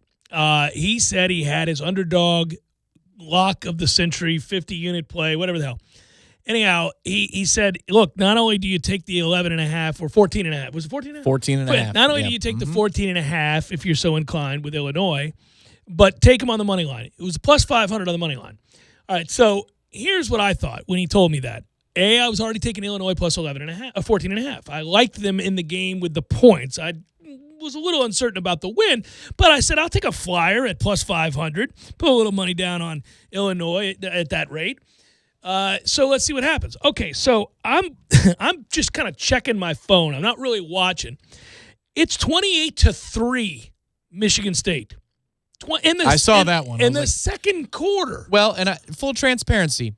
Okay, so you're pissed at that point. Well, recent history with Lee.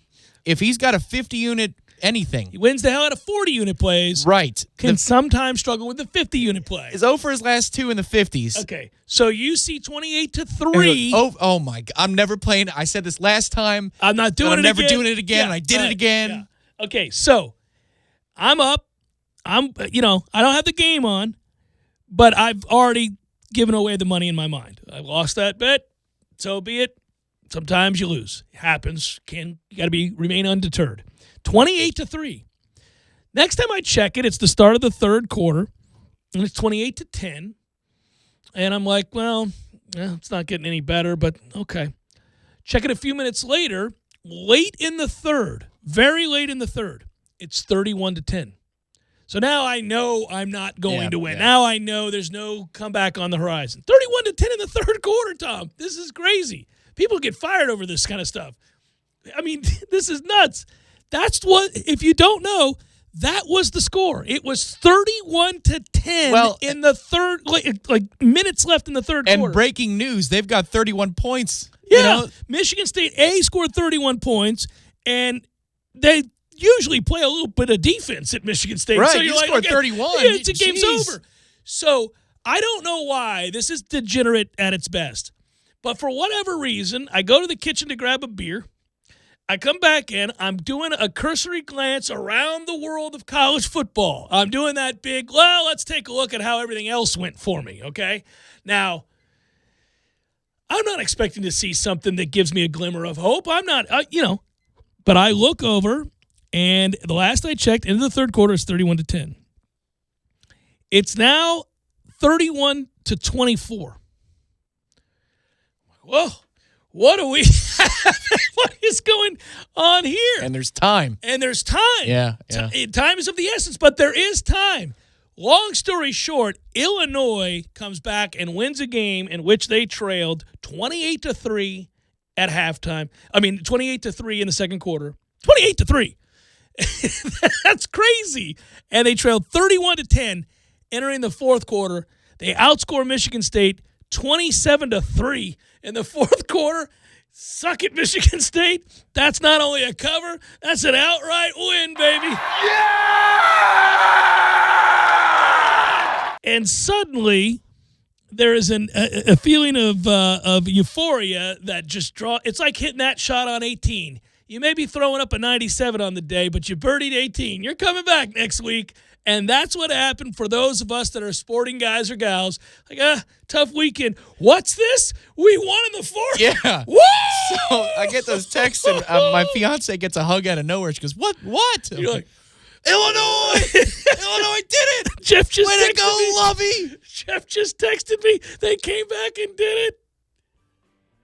Oh, that makes me laugh. What a collapse from Michigan State. That's unimaginable. You should watch the replays of it. I told you Illinois started to play better. Lovey's got them going to a bowl. They're 6-4. Some say you don't.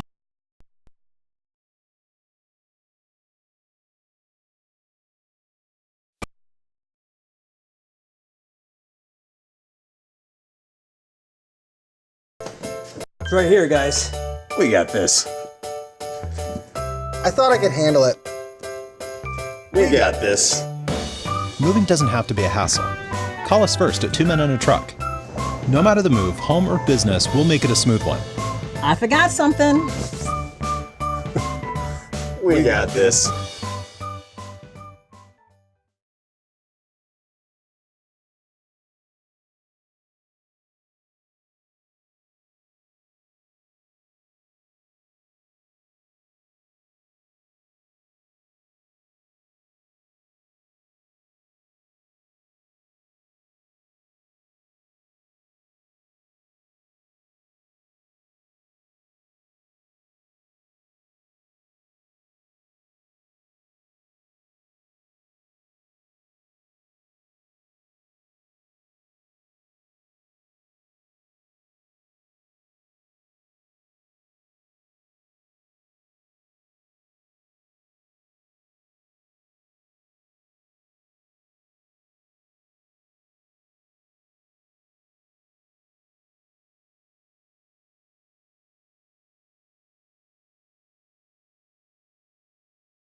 Construction services, T-Spark, TSparkConstruction.com. License number CGC 1525336. Come visit the new and exciting Hangar 38. This amazing place is for everyone listening right now. Practice your bowling skills, compete, and have fun. Whether you're a newbie, an all-star, or a beer frame champion, no matter how you roll, you'll find the best place to bowl is at Hangar 38. Hangar 38 is home to over 75 arcade games, so they're sure to have something for everyone. Zeppelin's at Hangar 38 is a premier full-service restaurant and sports bar, and it's also your place for birthday parties and company outings. Tallahassee, what are you waiting for? Come on out to Zeppelin's Hangar 38, 6668 Thomasville Road behind Walgreens. Games for Less, the only locally owned and operated gaming store in town, has Tallahassee's largest selection of new and used video games and game systems. The future of video gaming is at Games for Less, where they have both the PS4 and Xbox One. It's time to trade in your old systems and elevate your gaming experience now. Games for Less is also your headquarters for the best in retro gaming. Atari 2600, original Nintendo, Super NES, or Sega Genesis, you name it. They got it at Games for Less. Games for Less, the Super Walmart Shopping Center on Appalachian Parkway. Give them a call today at 850-219-3535. That's Games for Less. Hi, this is Peter Bond, owner of Jerry's Cigar Shop. Jerry's has been a local favorite for cigar enthusiasts for the last 25 years. We have the largest walk-in humidors in town, filled to the brim with an amazing cigar selection. Relax in one of our leather chairs and enjoy an ice-cold beer or a glass of wine with your cigar. Jerry's is a great place to watch sports on our big flat-screen TVs and offers a comfortable setting for lively conversation. Visit our original store on Sharer Road or our new second location on Cary Forest Parkway. We hope to see you soon. The Florida State basketball team has one of the best records in the nation at home the last 3 years. The Tucker Center is a house of horrors for opponents. Don't miss the best ticket in town, the ACC Pack. Come see the nation's best basketball right here in Tallahassee as the Noles host North Carolina, Virginia, Louisville, Syracuse, Notre Dame, Miami, and more inside the Tucker Center. College basketball is taking the capital by storm. Don't get left out. Purchase your ACC Pack today. Call 888-FSU-NOLE or visit Seminoles.com today. Hi, welcome to this ad for new Subway sliders starting at $1.89 each. How do you want it? Cheer Squad. Woo! Go Subway sliders starting at $1.89 each. Give me a $1.89 ham and jack slider. $1.89 ham and jack slider. Give me a $1.89 Italian spice slider. $1.89 Italian spice slider. What's that spell? Doesn't really spell anything. New Subway sliders starting at $1.89 each. Go sliders! Customization for flavored cheese and sauce at participating shops plus tax. Price higher on delivery. Prices higher in Alaska and Hawaii. Liberty Mutual Insurance Company presents Doug. Yoto, my office, now! Emu, Doug, you're being transferred across town. Oh, because they haven't heard that Liberty Mutual customizes your car insurance, so you only pay for what you need. No, it's because Limu keeps eating the chips on Janine's desk. And her keyboard, and her expense reports, and her stress balls, and her... Liberty. Only pay for what you need at libertymutual.com.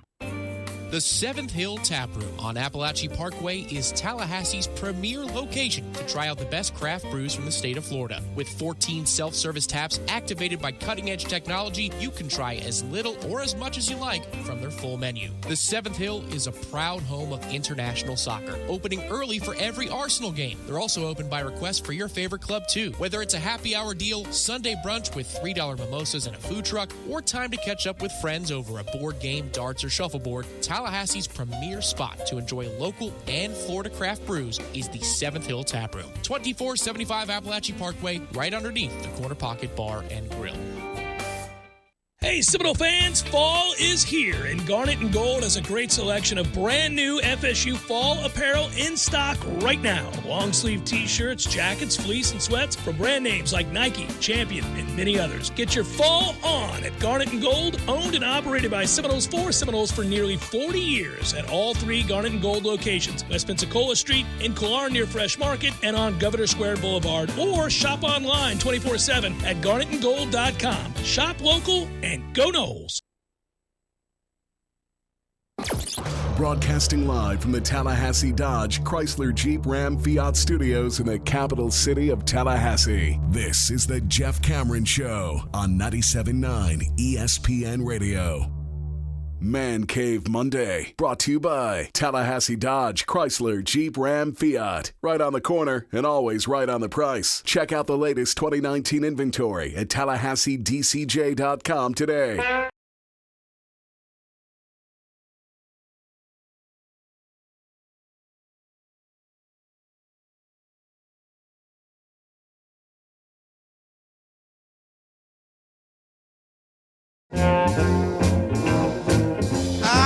The way you walk. So I can play this audio over and over and over again, but I won't. But we will play it now. And this is kind of the inspiration that we referenced a lot talking with Ira this hour. And, the things that you can glean from the fact that the passion is there and the players respond to it. This is Odell talking about Marvin and Marvin Wilson missing that game, and that's obviously his position. He's coached that young man. He knows what he's about. Here he is discussing Marvin missing that game on Saturday. As his coach, position coach, it brought tears to my eyes. Just think about this: you are an adult. Your best player on your team can't play. Want to be there, sacrificing. Coach, I'll wrap it up and I'll play this game. Make sure we get bowl eligible.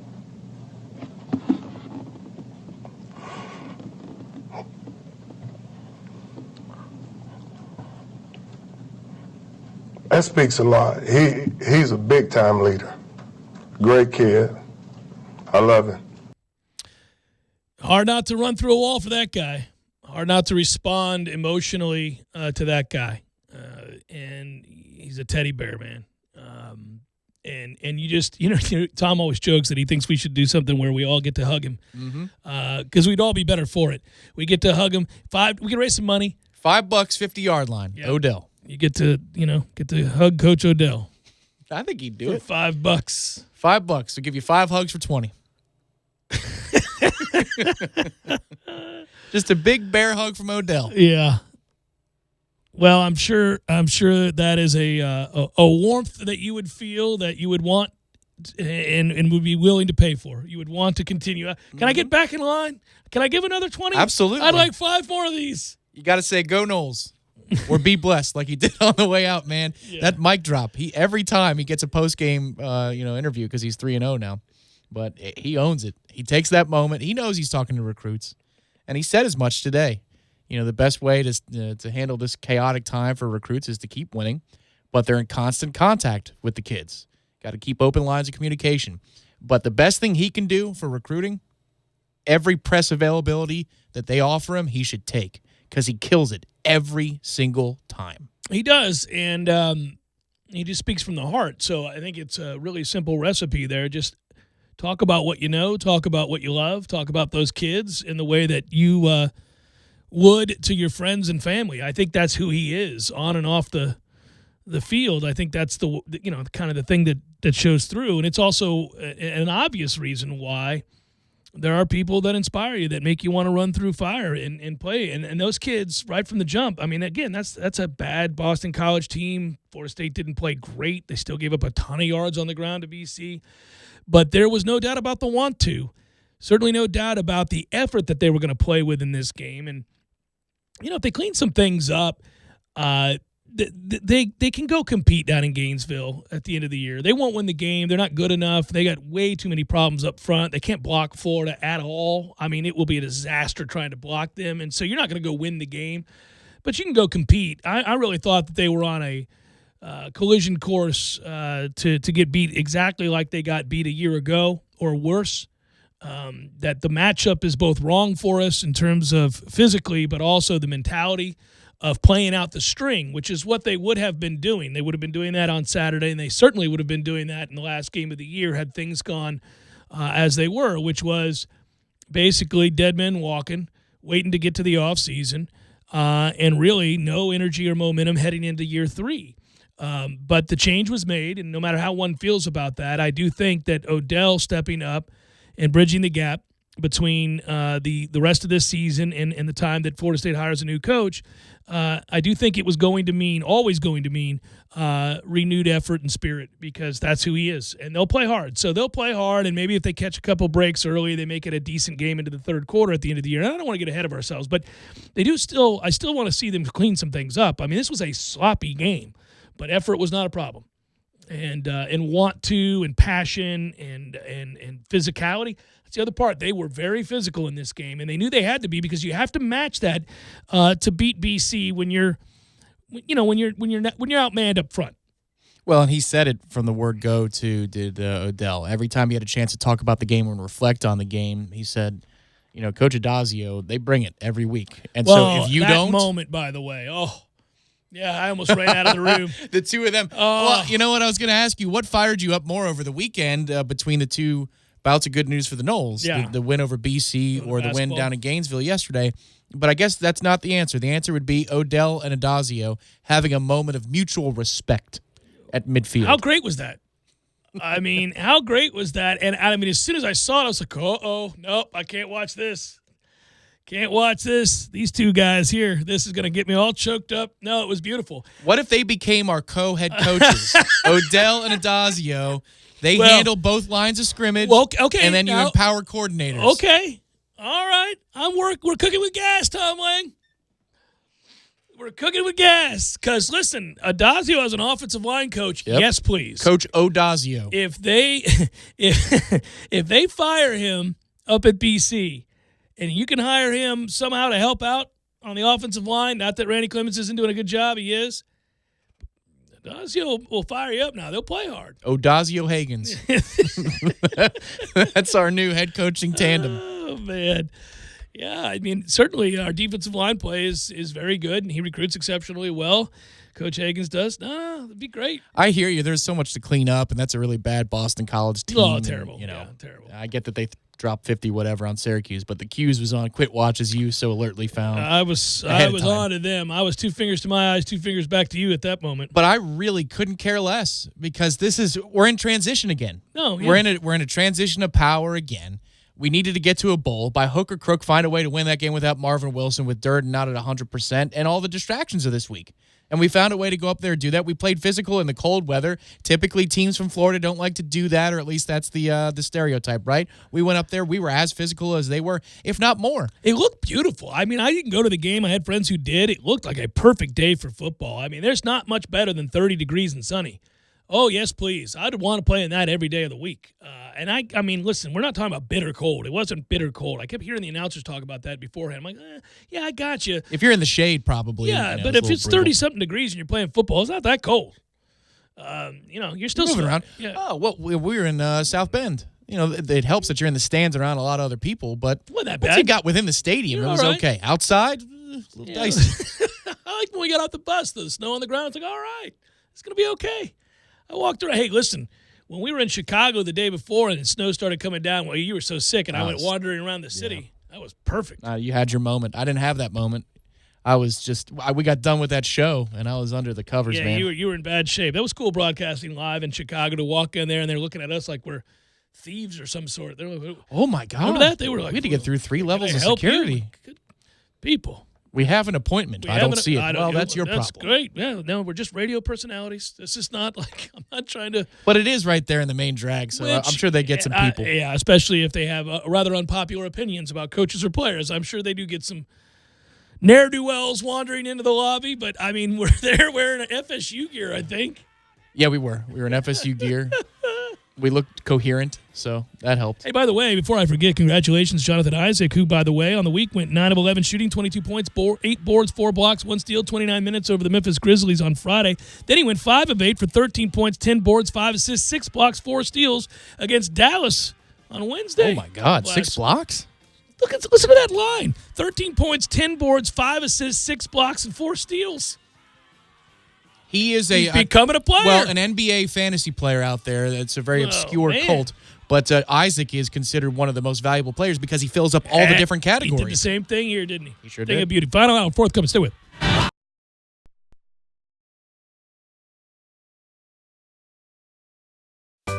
Sorry, boys, I did not have time to pack. We got this.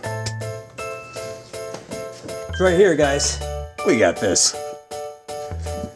I thought I could handle it. We got this. Moving doesn't have to be a hassle. Call us first at 2 Men and a Truck. No matter the move, home or business, we'll make it a smooth one. I forgot something. We got this.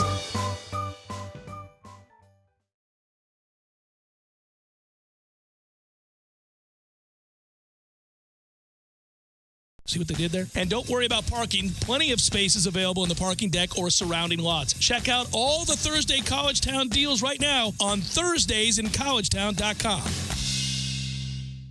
The Jeff Cameron Show podcast, available on demand at ESPNTallahassee.com and on iTunes today. The Jeff Cameron Show podcast is brought to you by Garnet and Gold of Tallahassee. When you buy FSU apparel, support local business. GarnetandGold.com.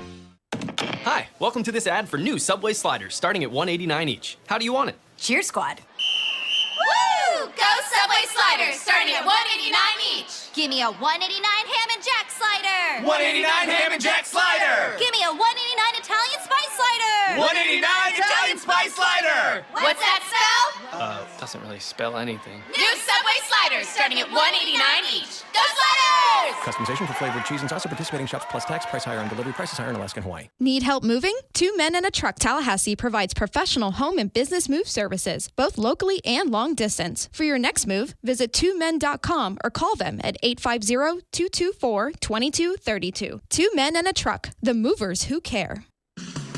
Who's ready for the best wings in Tally and locally brewed beers? Hobbit American Grill is the place to be. They've been voted Tally's best wings again in 2018. Hobbit offers Bingo Mondays, happy hour all-day Fridays with craft beers on tap from all the local breweries. And the Hobbit is your home for all the UFC fights with plenty of high-def TVs for everyone. Be on the lookout for the food truck coming soon with the best lip-smacking wings in town. Hobbit American Grill, celebrating 40 years of serving great food to great friends for good times. For info on their hours and 3 locations, visit them online at myhobbitonline.com. At Tallahassee Dodge Chrysler Jeep Ram, we haven't offered employee pricing in over 10 years. It's back. Get some incredible deals, like a new 2019 Ram, $1,500 up to $7,500 off MSRP, plus 0% for 60 months on the 2019 Motor Trend Truck of the Year. A huge savings only at Tallahassee Dodge Chrysler Jeep Ram. Here's another. A new 2019 Jeep Grand Cherokee, up to $4,000 off MSRP. A new 2019 Dodge Challenger SXT, up to $6,000 off MSRP. Buy one for only $26,999 during our Dodge Power Dollars sales event. Employee pricing plus everyone qualifies going on right now. Only at Tallahassee Dodge Chrysler Jeep Ram, where we're right on the corner and always right on the price. Visit us on the web at TallahasseeDCJ.com. Pricing on in-stock vehicles only, plus tax, tag, and dealer fee with approved credit. See dealer for details. It's bow time at Bojangles. Come in today for a 3 Chicken Supremes dinner for just $4.99. Each Chicken Supremes dinner comes with 3 of our bold, craveable chicken tenders, your choice of fixin', and a fresh buttery biscuit. Plus, you'll get a free legendary iced tea. For a limited time, get Bojangles 3 Chicken Supremes dinner with your choice of fixin' and a biscuit for just $4.99. And don't forget that free iced tea. Bojangles, it's bow time, y'all. GT Electric is Tallahassee's premier state-certified electrical contractor. Locally owned and operated for over 20 years, GT Electric offers a variety of electrical services for residential, commercial, and industrial fields, including upgrades, repairs, replacements, and installation. GT Electric also sells and services power generators for commercial buildings, homes, and construction job sites. Call them today at 421-9002. That's 421-9002. Or stop by gtelectricfl.com. Chuck Oliver here, and Tallahassee, let's talk college football in the South. Join me every weekday at 1 p.m. right here for wall-to-wall coverage of every big program in the region. Whether it's the ACC or SEC, college football is always on our minds. The conversation happens right here on 97.9 ESPN Radio, Tallahassee Sports Monster. Driving every day from the Tallahassee Dodge Chrysler Jeep Ram Fiat Studios. This is 97.9 ESPN Radio, WTSM, Woodville, Thomasville, Tallahassee. ESPN Radio Sports Center. I'm Kevin Winter. One more game to go in week 10 of the NFL season. It is tonight, Levi Stadium in San Francisco. We're the only unbeaten team left in the National Football League. We'll play host to the Seattle Seahawks, that unbeaten team.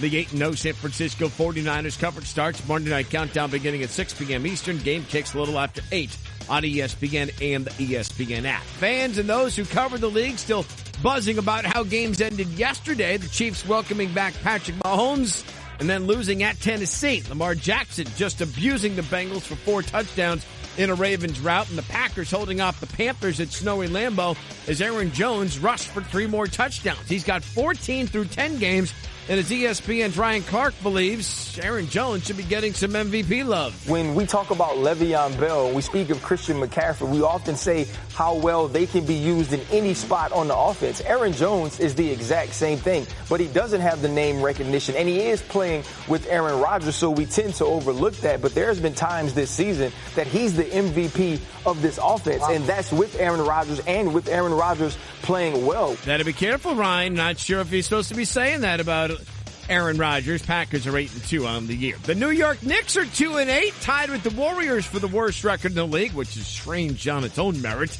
Last night, the Knicks blown out at home by the lowly Cavs by 21 points, and it wasn't even that close. But according to ESPN's Adrian Wojnarowski and Malika Andrews, team president Steve Mills has started to lay out the internal groundwork for the eventual firing of head coach David Fizdale, who's just 10 games into his second year on the job. Mills is selling team owner James Dolan that the roster he's constructed is meant to be highly competitive in the East, while rival coaches and executives tell ESPN, yeah, not the case. Broadcasting live from the Tallahassee Dodge Chrysler Jeep Ram Fiat Studios in the capital city of Tallahassee. This is the Jeff Cameron Show on 97.9 ESPN Radio. Man Cave Monday, brought to you by Tallahassee Dodge Chrysler Jeep Ram Fiat. Right on the corner and always right on the price. Check out the latest 2019 inventory at TallahasseeDCJ.com today.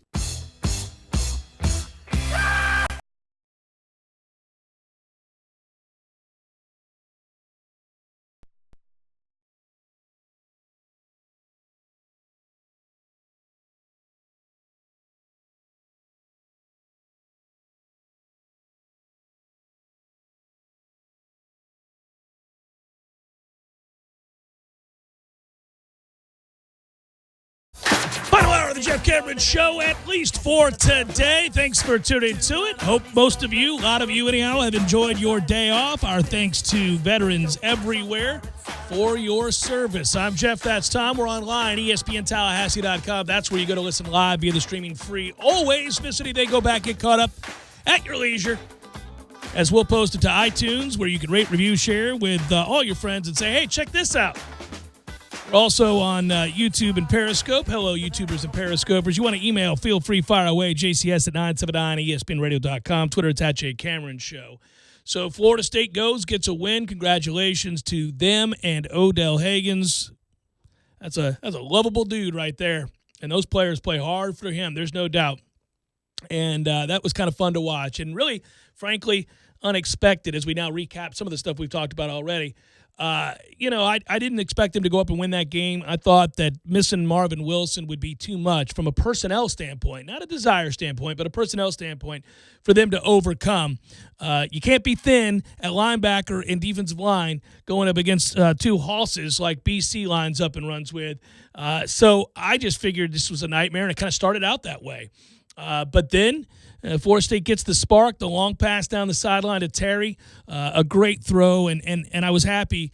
Again, we talked all year long about, this team, they have a lot of warts, they have a lot of problems, and one of them was that James Blackmon, whom we projected before the year to start, was not doing the one thing I thought he'd be able to do, which was hit the deep ball outside the hashes. We had seen him throw such a pretty ball in his previous starts in his career, and then this season happened, and he couldn't hit the broadside of a barn, and it really led to some confidence issues and eventually his benching. He hits that throw, and I know his arm gets hit, and I saw some people joking online, like, maybe that's why it was accurate.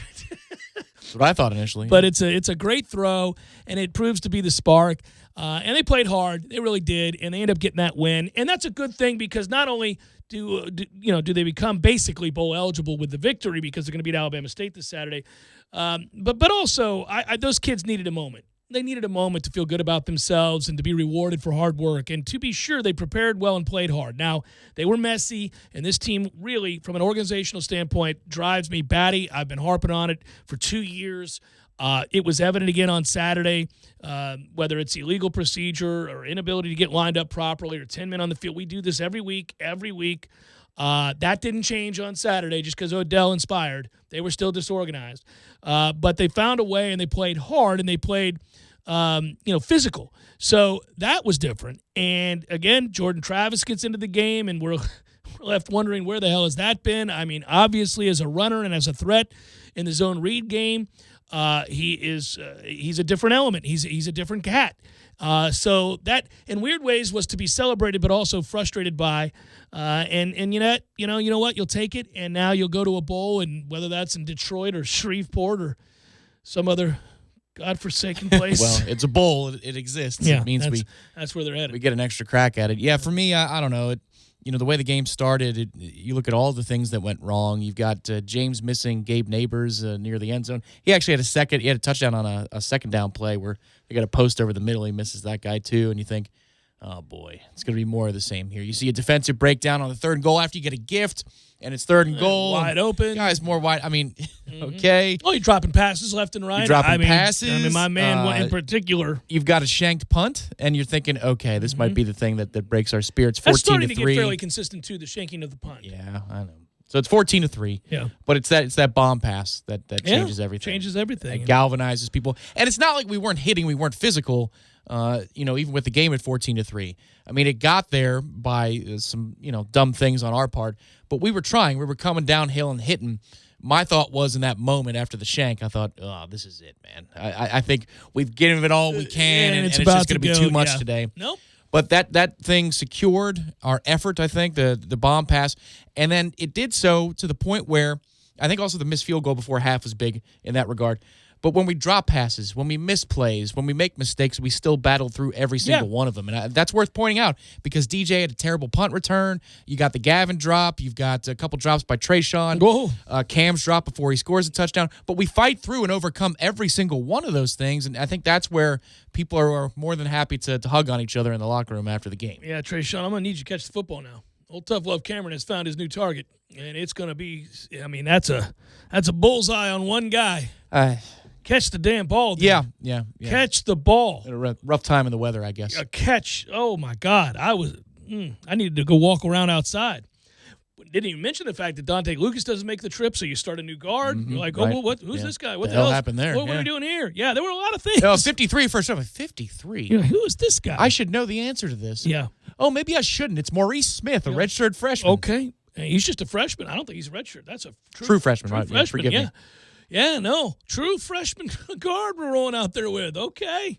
And it looked it. It looked it. Hey, but they won the game. And, credit to Nasruddin, by the way. Oh, he is sore today. There's no way. Yeah. I mean, let that kid rest all week. My God. So I think, outside of the obvious with the Jordan Travis call and the post-game stuff, I think the people are most happy about a couple of things today. And one of those things is that we were physical, really physical.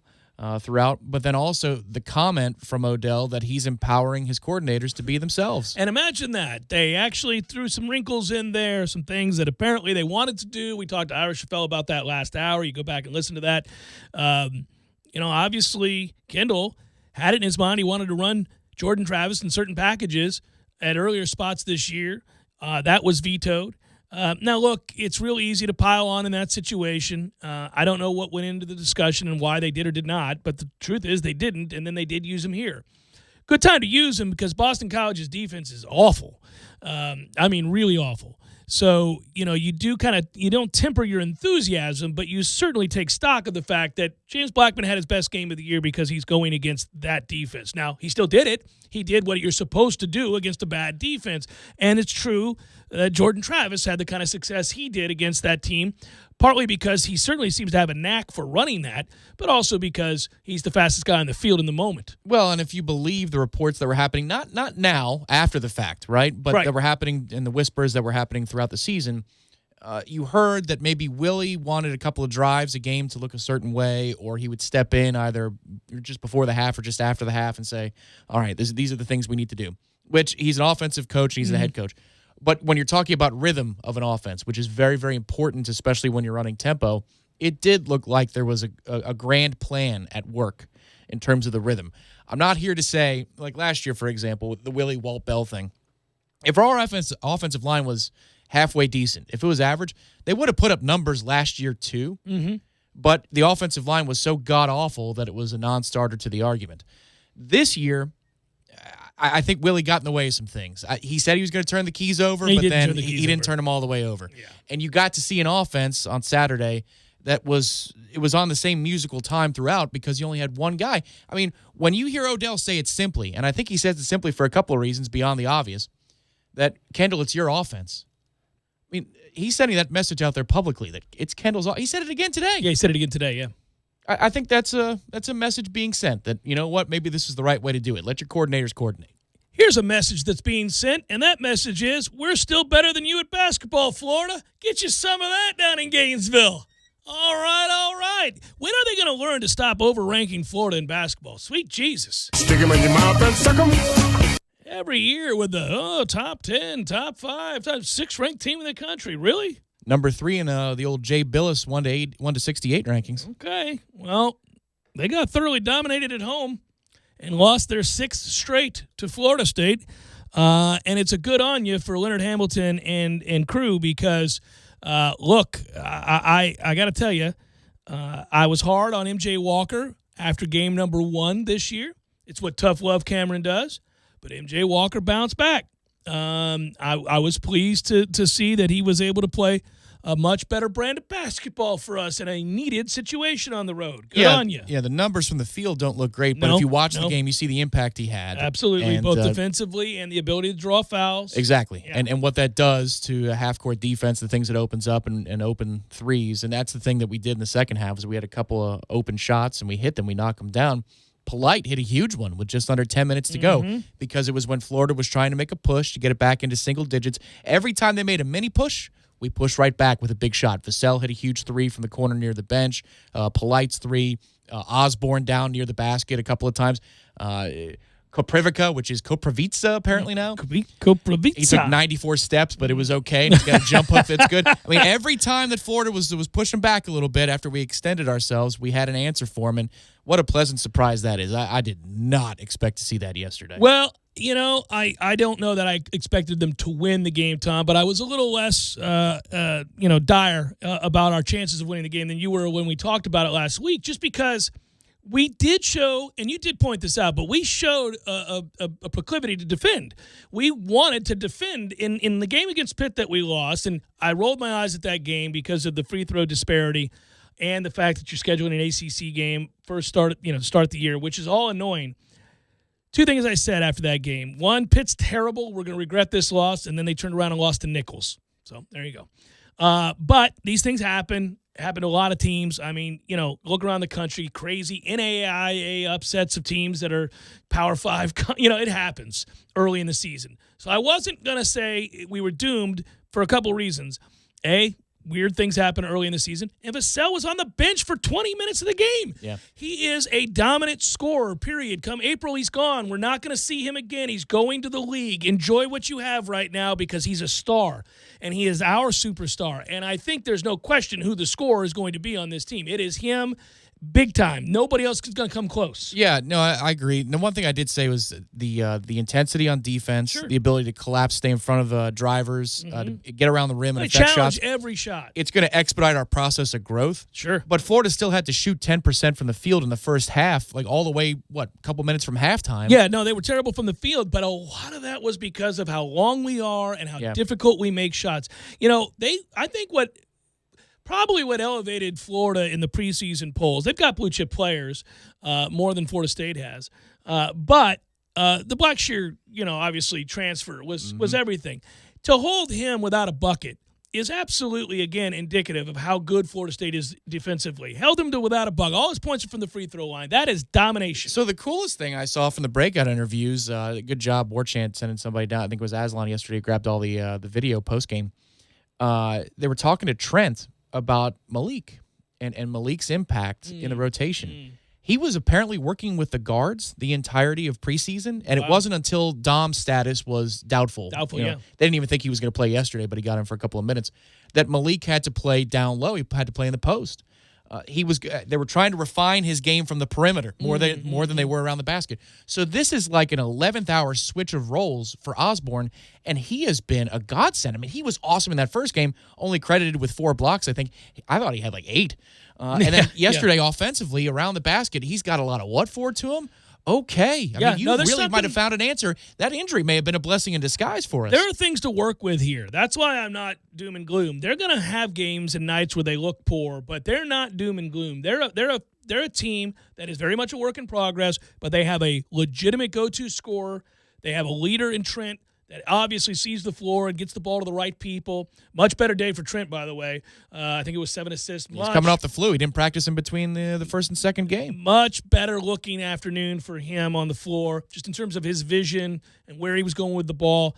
And then I think the other thing is, again, getting back to that defensive intensity. This team has bought in hook, line, and sinker to the defensive mantra from step one. Not every one of these teams recently that have gone on great runs have done that. This one is. I think Rogner put it out there about the percentage of contested 2-point shots. Florida State's top 6 nationally. This is what we do. Well, and here's the thing. Here's what can give you a lot of hope about a quicker turnaround. I'll still stay somewhere in the middle because this is a raw team. They don't know the rotation yet. Yeah, we're not going to be great early, but I think we're going to be good enough to hold our own to be in a position late in the year. But we have more skill than the junkyard dog years when we were holding teams to 38%. That's right. They taught those kids how to defend, and then you got a Tony Douglas in here, or Singleton is available, or Derwin Kitchen elevates and develops for his upper class years, and now you've got yourself a formula. Well, we've got more top-end skill than those teams did, but it looks like this group immediately wants to play defense.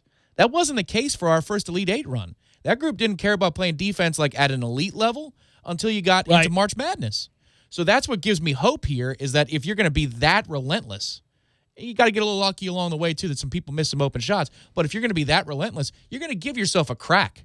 Second half, under 12 timeout, you go on a quick run, and you might be in the middle of a game you don't have no business being in. Yeah, I think I think this is a fun team. I think the best way to describe is when you watch a work in progress, but the pieces are there, and they're a little raw, a little green, a little unsure. It's kind of fun to go through it. Now, that doesn't always translate into a fun viewing experience for a half or even a game. But it does let you know that there's a good reason to believe that things are going to round into shape by season's end. And how do we know that? Well, look at Leonard. Look at what Leonard and his staff does. That's what they do. Well, usually Vitale talks about whatever the hell he wants to talk about if he's not calling Coach Krzyzewski's game. But in this case, yesterday in the first half, I didn't blame him. What the hell are you going to talk about? That first half was an abomination. Well, he talked an awful lot about his charity, which is fine. It's nice. It's good charity. They've raised Kentucky got about 4 minutes. He spent a long time on that. His grandkids, who are trying to decide between going to Florida or Duke or a couple other schools he named for tennis. Yeah, they're 17. Happy birthday to them. He's going to a birthday celebration. But you know what? If that's the first half you're going to watch and you've got like a combined 18% from the field for two teams, do whatever you need. I'm going to give you this. Carl Ravitch's wig was in a rarefied air yesterday, buddy. He came in daddy-ish. They didn't help him out, did they? No, that angle that they had, I was like, man, you're really going to get underneath there. You're all into that no hairline, are you? You're just like, yeah, Poofa Nation. Yeah.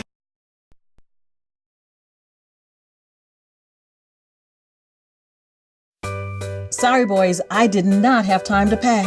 We got this. It's right here, guys. We got this. I thought I could handle it. We got this. Moving doesn't have to be a hassle. Call us first at 2 Men and a Truck. No matter the move, home or business, we'll make it a smooth one. I forgot something. We got this.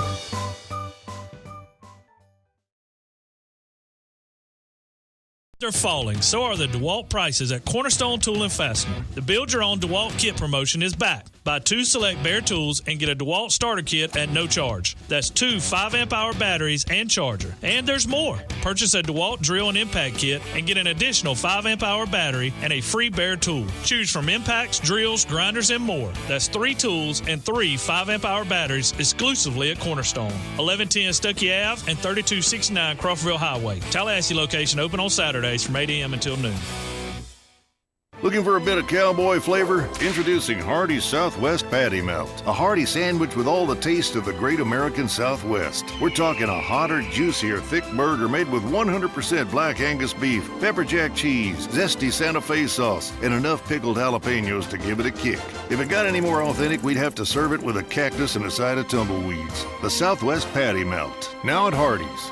Available for a limited time after regular breakfast hours at participating Hardee's. Hotter and juicier beef patty as compared to the Hardee's original beef patty.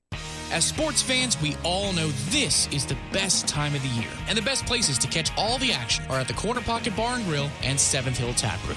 If you'd like a laid-back atmosphere, the 7th Hill Tap Room is your spot. 24 craft brew taps, plus wine options as well. And when you want to watch the pros, enjoy half off all craft drafts all day on Sundays. So, whether you're feeling the upstairs at the Corner Pocket or lounging down at the 7th Hill Tap Room, your game day is always covered. 2475 Appalachia Parkway, right next to Earth Fair. People trust Sellers for better tile, carpet, and hardwood flooring. Sellers Flooring Advisor Ryan Fitzgerald. We understand most people don't come in with great knowledge of what they're looking for or what they need. So at Sellers, what we try to do is use our expertise to guide you through the process. Get Sellers working for you. We make it easy, and we have the experts on staff to get you where you need to be, and we give you the options. On Capitol Circle Northeast, just north of Mahan Drive. Call 656-8453. Online at sellerstile.com. The Jeff Cameron Show is brought to you by Cornerstone Tool and Fastener. Big store pricing with local service. Online at ctf.nu.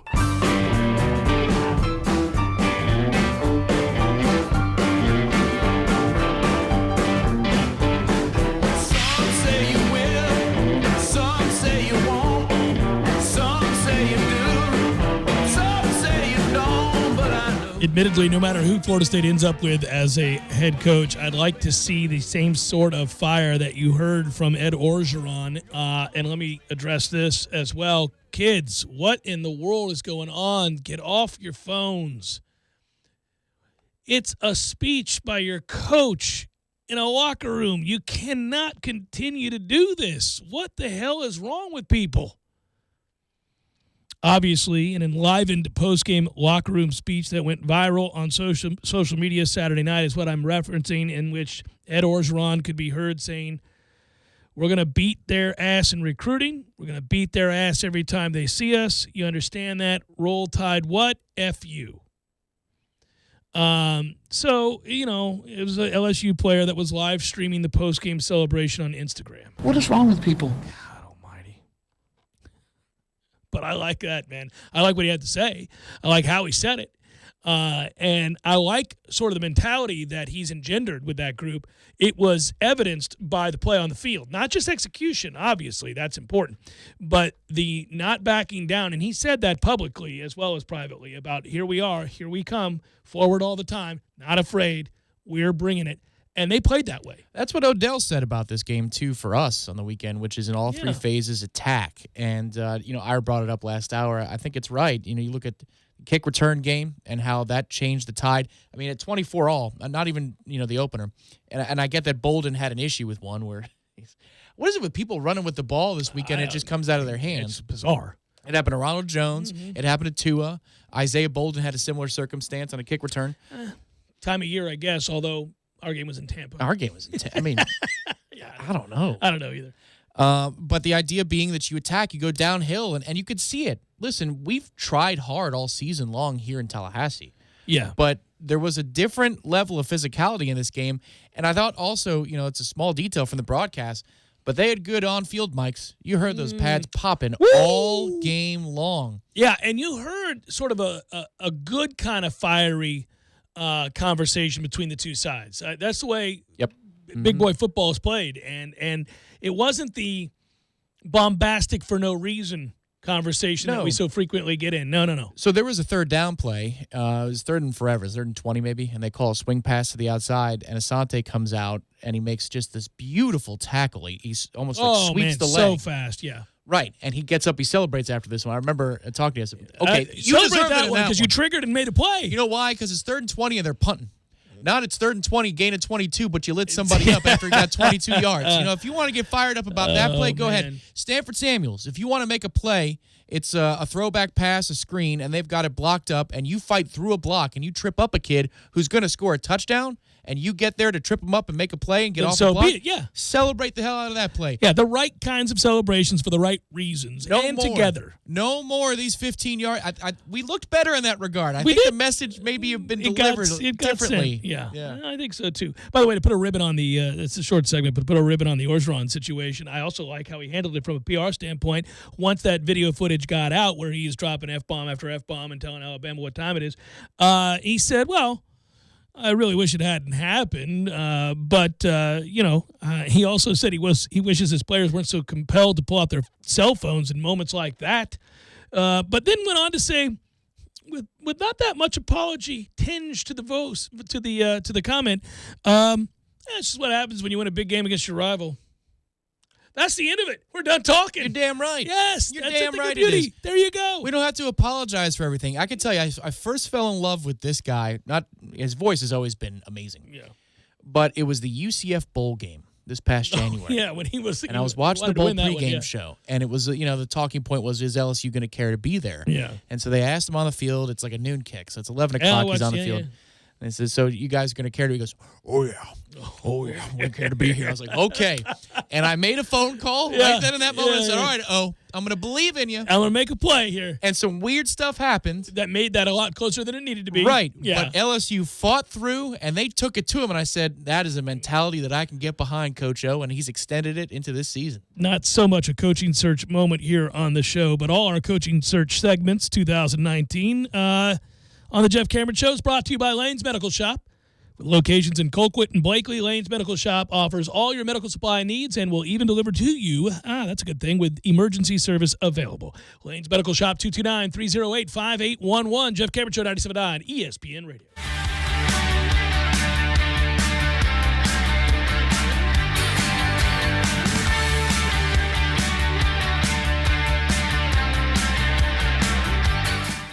Xfinity delivers the fastest internet, the most Wi-Fi coverage throughout your home, and the most Wi-Fi hotspots nationwide. Only from Xfinity. Call, click, or visit an Xfinity store today to experience all Xfinity has to offer. Thursdays are Friday Eve, and that's a reason to celebrate. No matter what you're looking for, they've got you covered every Thursday down in College Town. Centrale offers 50% off select pizzas all day, every Thursday. Or you can stop by Township for Taco Thursday. $2 house tacos, $2. Madison Social offers the Social Agreement. You and a buddy can split one order of wings, 2 Madso burgers, 2 bourbons, 2 proof Madison Socials, all for just $40. See what they did there? And don't worry about parking. Plenty of spaces available in the parking deck or surrounding lots. Check out all the Thursday College Town deals right now on ThursdaysInCollegetown.com. T-Spark Enterprises, roofing and construction services. T-Spark, TSparkConstruction.com. Are you starting a new business or expanding your business? Looking for the right general contractor to assist you with a tenant space build-out? Look no further. From restaurant to retail, we have the experience to work with you. At T-Spark Enterprises, we are ready to be a part of your vision and build a space that exceeds your expectations. Whether you're looking for design build or build from your own design, give us a call today for a free consultation. As the owner of T-Spark Enterprises, I guarantee when it comes to your business space, we only provide picture-perfect results. Call 850-766-1340. T-Spark Enterprises, roofing and construction services. T-Spark, TSparkConstruction.com. License number CGC 1525336.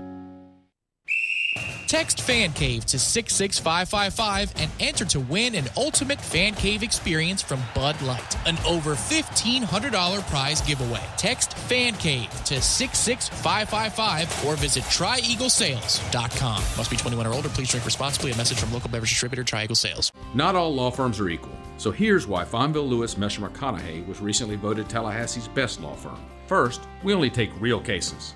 If your car was barely bumped and you think you're going to get rich, we're not the firm for you. We limit our practice to serious cases with legitimate claims. Second, we only take cases involving real injuries. If you know you aren't hurt but think you can fool your way into a quick settlement, we're not the firm for you. We encourage our clients to heal up and get better, not sit on the couch and expect a windfall. Third, we don't want clients who are just in it for the money. If the very first thing you think of after getting hurt is calling pound something or other on your cell phone instead of calling 911, we're not the firm for you. Your health should always come first. And finally, we won't blow smoke about a big money outcome just to get your case. Other firms overpromise and underdeliver. Our only promise is that we'll work harder than anyone to get you the best result. Remember, the law firm you have representing you makes all the difference, so don't settle for less. Call Fonville Lewis Mesher McConaughey and let us put our reputation to work for you. Looking for a bit of cowboy flavor? Introducing Hardee's Southwest Patty Melt. A hearty sandwich with all the taste of the great American Southwest. We're talking a hotter, juicier, thick burger made with 100% black Angus beef, pepper jack cheese, zesty Santa Fe sauce, and enough pickled jalapenos to give it a kick. If it got any more authentic, we'd have to serve it with a cactus and a side of tumbleweeds. The Southwest Patty Melt. Now at Hardee's. Available for a limited time after regular breakfast hours at participating Hardee's. Hotter and juicier beef patty as compared to the Hardee's original beef patty. You know when you gotta be somewhere, it's like really urgent. You don't want to do it over the phone. Some things just can't be said with an LOL or an OMG. Some things just need to be done IRL. So you get in your Nissan Altima and drive. Feel the VC turbo engine instantly react to give you more power and efficiency, so you can get where you need to go.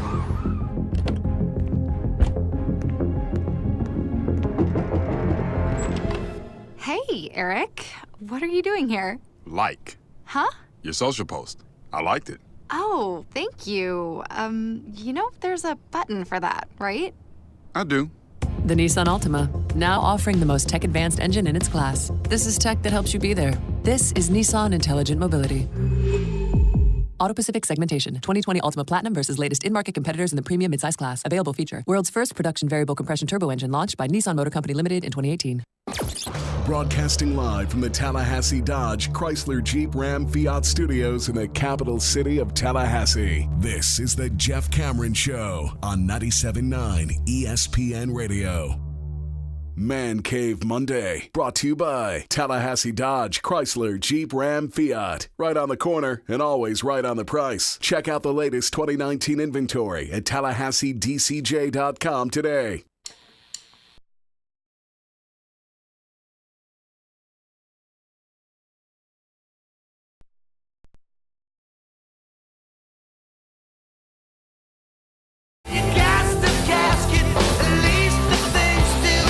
Jeff Cameron Show, 97.9 ESPN Radio. Hello. Listen, I hate when we have to put these bows on stories. I remember Matt Millar and I had this one pegged way back when, and damn it, man, if it didn't turn out to be absolutely correct. But former Lions wide receiver, remember him, second pick of the 2003 draft, Charles Rogers, once made for a comedic anecdote on the show. But we even said at that time, boy, I hope this is the thing that gets him help. Well, I don't think it happened because Charles Rogers is dead at the age of 38. And sad news there. He did have liver issues as well as cancer. They don't know if that was brought on by the liver issues. And anyhow, that story, the reason it was a comedic anecdote at the time was I was kind of making fun of myself and my affinity for margaritas. I've always liked margaritas. And when I found out that Charles Rogers, who at that time had already become a certifiable bust for Matt Millen in Detroit, this led to basically the demise of Matt Millen in Detroit as the GM because he kept having to draft wide receivers. And he once said rightfully, hey, just because we drafted a receiver a year ago doesn't mean you don't still need one when they don't work out the following year. So that's why he said, that's why I draft a receiver every year, because I haven't gotten the other ones right. Well, that's true. We didn't know it at the time, but when you saw him at Michigan State, he was great, and he was as can't miss. It just goes to show, again, you just never know. He came into the league and right off the bat wasn't very, very good, and then was found sorry, it's sad in light of what we're announcing now.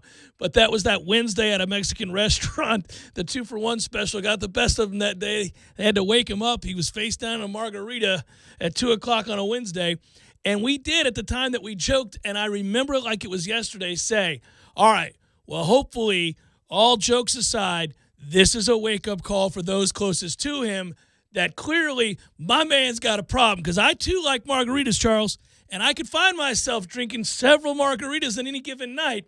You got to get somebody to pull you away from those suckers from time to time. And it was a clarion call. Hey, face down on a Wednesday at a 2-for-1 margarita is not where you want to be as a professional athlete. Let's go. Sadly, the bow on this story ends exactly as it looked like it would if he didn't get help. 38 years old, passed away. He played in just 15 games in 3 seasons and amassed 440 yards. That is, you wonder how a guy could have been so formidable in college at a high level, the Big Ten, where he was sensational, and that's how I'll choose to remember him. I remember a catch he made in the back of the end zone for Michigan State, and years later, Taiwan Easterling made a similar catch. Of course, he was much smaller in stature, but it almost looked like he could extend his leg longer than it was actually allowed to extend. How are you doing that? Right. Yeah, like something out of The Wizard of Oz when the first witch dies and her legs grow. Like, how do you extend your appendage? But he gets it down in the back of the end zone. And I forget what it might have been against Michigan, but it was a huge game, huge moment, and it just kind of cemented, boom, this is who this guy is going to be at the next level. You could put it in ink. This guy is going to be a 1,000-yard receiver year in and year out. But sometimes the money, sometimes the pressure, it changes people. Yeah, it's weird, too. He was I remember one of the stories that surrounded him shed light, poor light, I would say, dubiously, on Michigan State. He was being interviewed after he was out of the league, and he said, that he had issues with substance abuse, and because he was being asked, he had several brushes with the law with either marijuana or he was drunk and, ushered out of a restaurant or something. It wasn't just that time that Matt and I were talking about it that it happened. Somebody caught up with him. He had moved to Florida. He was skinny, not doing well, and they had asked him about when did this come on? What happened? And he said, I've had issues with substance abuse for some time. And so, in fact, I smoked marijuana before every practice that I went to at Michigan State and before every single game I ever played in. And I remember thinking, do you know what kind of athlete, what level of athlete you have to be to overcome that kind of sabotage to your own ability? Like, you know how good how talented you have to be to be simultaneously fighting basically drug addiction and to be a user on days where you have to participate and play at the highest levels and still have the career in college that he did? I mean, that's otherworldly athleticism. Now, it's troubled and it's sad, but I mean, think about that. I think about when I go to Orange Theory the day after I've had 3 beers in a given night, like just watching a game and having 3 beers on Monday Night Football or something. If I go run on a Tuesday morning after I've had 3 light beers, I can tell the difference the second I start running. The second how in the world does one go to practice high every day and have all the other substance abuse problems, which he did have, and it doesn't reveal itself? Or they knew and said, well, he's really good, let's just ignore that. Clearly, I think both were happening. Well, it didn't reveal itself in the box score, but, if you're a grad assistant or you're somebody who's working with the players day in and day out, I'm sure that there was something going on behind the scenes. Yeah. Let me think about it. In 2 seasons with Michigan State, my man had 135 catches, 2,821 yards, and 27 touchdowns. He was an All-American, won the Biletnikoff Award, and was drafted in the top 2. You're like, this is as can't miss as it gets. That body type, at 6'5", 225 pounds, and able to leap like you're describing. I mean, I remember thinking, well, Detroit's got themselves one now. To do that, it's a shame. It's a sad story. It ends sadly. I don't want to belabor the point. It's just that I don't think we realized till much later on, it wasn't just that he had a problem, but that my man was high incessantly and still put up, what was the number I just told you, 2,821 yards. That is, woo. Yeah, he made catches that didn't become routine for a long time after. Obviously Megatron in that uniform is somebody that is pointed to correctly so as a generational talent, but Rodgers could make unbelievably athletic catches with body control that he had. And I mean, now you see what Amari Cooper did last night, and you see what around the league, some of the amazing catches. I don't know. Yeah. Week to week, Odell Beckham changed the game a little bit with that. Jarman Fortson once made a catch quite similar to Odell Beckham. Still making tough catches in obscurity. Right. Yeah. Yeah. It was against West Virginia in Bobby's last game. Whereas a one-hander, you go, oh my God. Okay. So the Miami one you couldn't have, but we have this one. Have this one, on an innocuous 2nd and 10 or whatever it was. But this guy could do that before it was routine. The thing about receivers and the way they play now, you're right, by the way, to transition the conversation a little bit and how they influence. It's funny for me, as a father of 2 boys who love for me to throw to them in the front yard, the backyard. When we go to the park, I'm always throwing to them. I mean, every night I go home, they want to throw the ball. And every kid in America just about who likes football talks about Odell in it. They all bring up Odell. Clark will try to make every routine 2-hand catch a one-handed catch, to the point where I have to say, stop doing that. That was out of desperation on an overthrown pass in which he adjusts his body and makes an obscene catch that you will never, ever, ever make because you're not Odell Beckham Jr. But stop trying to make the routine spectacular. Only make the spectacular spectacular. The ball that's right to you. I guarantee you Odell catches 99.9% of the balls thrown at him with 2 hands, Clark, 2 hands. Throw it over my head purposely, Dad, so I can Odell it. First thing out of his mouth every time we go out there. But a lot of guys do make catches today. I've often wondered about this. I'm surprised they let the guys wear the gloves that they wear today. Like, the old days, guys wore stickum. And remember, the substance was yellow. It was all over them. You could see it all the time. The Raiders players all had it. They outlawed it for good reason. Some of these gloves, have you worn a modern receiver's glove? Yeah. It's hard to drop the ball. Yeah, it's tacky. Tacky as can be. Yeah, I don't know how they let them do that. That's surprising to me. To me, that affects really kind of the integrity of the game. Well, I would think, though, it would help a defensive back more than it would help a receiver because defensive backs need more help. Well, yeah, they're defensive backs because they couldn't catch. So Right, they'd have been receivers, sure. But I don't understand why any of them. I mean, those guys make catches that, and that's, whatever. It's spectacular to watch. If the glove is the reason that Odell made that catch, then I think it's worth it because for the NFL, what that does but for the NFL, what it does from a marketing standpoint, even if it's, let's say I don't, doesn't matter. The league makes a lot more money off of that poster. Oh yeah, it's still talked about all the time. Like. By my kids to this day. Right. For me in high school, middle school, whatever, it was Moss. It was all about Randy Moss. As it should have been. And that was it. There was Randy Moss. But now I guess it's Odell. Whatever. He was on a bad team. They did find a way to win yesterday. And Jarvis Landry is actually outperforming him. Yes, he is. Jeff Cameron Show, 97.9 ESPN Radio.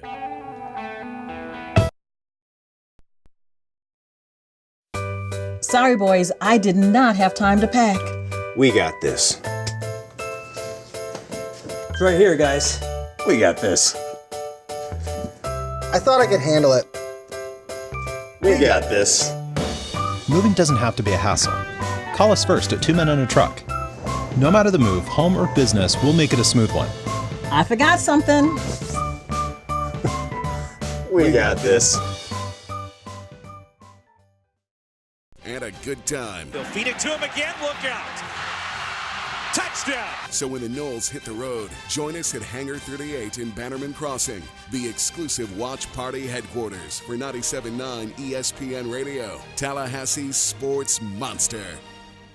One of my favorite things about being a member at Orange Theory Fitness is the sense of community. Initially, after taking the tour and seeing the state-of-the-art equipment, I was intrigued. I became convinced even once I researched the science-backed, technology-track, coach-inspired workouts, all of that. But what I didn't count on was the support, the sense of camaraderie shown by the members and the coaches. You realize pretty quickly you're not alone. And when you're pushing yourself through barriers and attempting to be your personal best, you can use all the help you can get. And it's there. It's amongst the members and coaches at Orange Theory Fitness. To learn more, go to orangetheoryfitness.com. At Tallahassee Dodge Chrysler Jeep Ram, we haven't offered employee pricing in over 10 years. It's back. Get some incredible deals, like a new 2019 Ram, $1,500 up to $7,500 off MSRP, plus 0% for 60 months on the 2019 Motor Trend Truck of the Year. A huge savings only at Tallahassee Dodge Chrysler Jeep Ram. Here's another, a new 2019 Jeep Grand Cherokee, up to $4,000 off MSRP. A new 2019 Dodge Challenger SXT, up to $6,000 off MSRP. Buy one for only $26,999 during our Dodge Power Dollars sales event. Employee pricing plus everyone qualifies going on right now. Only at Tallahassee Dodge Chrysler Jeep Ram, where we're right on the corner and always right on the price. Visit us on the web at TallahasseeDCJ.com. Pricing on in-stock vehicles only, plus tax, tag, and dealer fee with approved credit. See dealer for details. GT Electric is Tallahassee's premier state-certified electrical contractor. Locally owned and operated for over 20 years, GT Electric offers a variety of electrical services for residential, commercial, and industrial fields, including upgrades, repairs, replacements, and installation. GT Electric also sells and services power generators for commercial buildings, homes, and construction job sites. Call them today at 421-9002. That's 421-9002. Or stop by gtelectricfl.com. Liberty Mutual Insurance Company presents and Doug. Yoto, my office, now! Limu, Doug, you're being transferred across town. Oh, because they haven't heard that Liberty Mutual customizes your car insurance, so you only pay for what you need. No, it's because Limu keeps eating the chips on Janine's desk. And her keyboard, and her expense reports, and her stress balls, and her... Liberty, liberty, liberty, liberty. Only pay for what you need at libertymutual.com. Who's ready for the best wings in Tally and locally brewed beers? Hobbit American Grill is the place to be. They've been voted Tally's best wings again in 2018. Hobbit offers Bingo Mondays, happy hour all-day Fridays with craft beers on tap from all the local breweries. And the Hobbit is your home for all the UFC fights with plenty of high-def TVs for everyone. Be on the lookout for the food truck coming soon with the best lip-smacking wings in town. Hobbit American Grill, celebrating 40 years of serving great food to great friends for good times. For info on their hours and 3 locations, visit them online at myhobbitonline.com. Oye, amigo, it is the Dan Le Batard Show on ESPN Radio. Arsenio from Clifton, New Jersey is saying the Jets are bad, but things will change. Things will never change, Arsenio. They will never, ever change. The Jets have been this bad since I was 7 years old, and they continue to be this bad when I am 47 years old, and when I'm 87 years old, they'll be worse. Thanks for the call. The Dan Le Batard Show, weekdays at 10 a.m. on 97.9 ESPN Radio.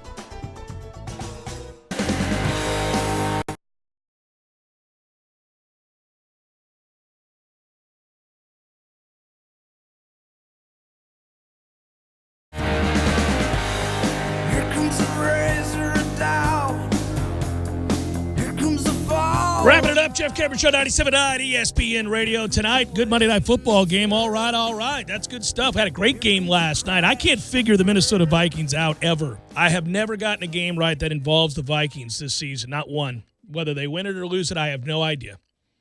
They can go to hell. I'm done with the Vikings. No Adam Thielen? Sure, whatever. Go win the game on the road against Dallas. I got no chance with them. None. And as soon as I trust them, they get blown out by Chicago or something. I'm like, okay.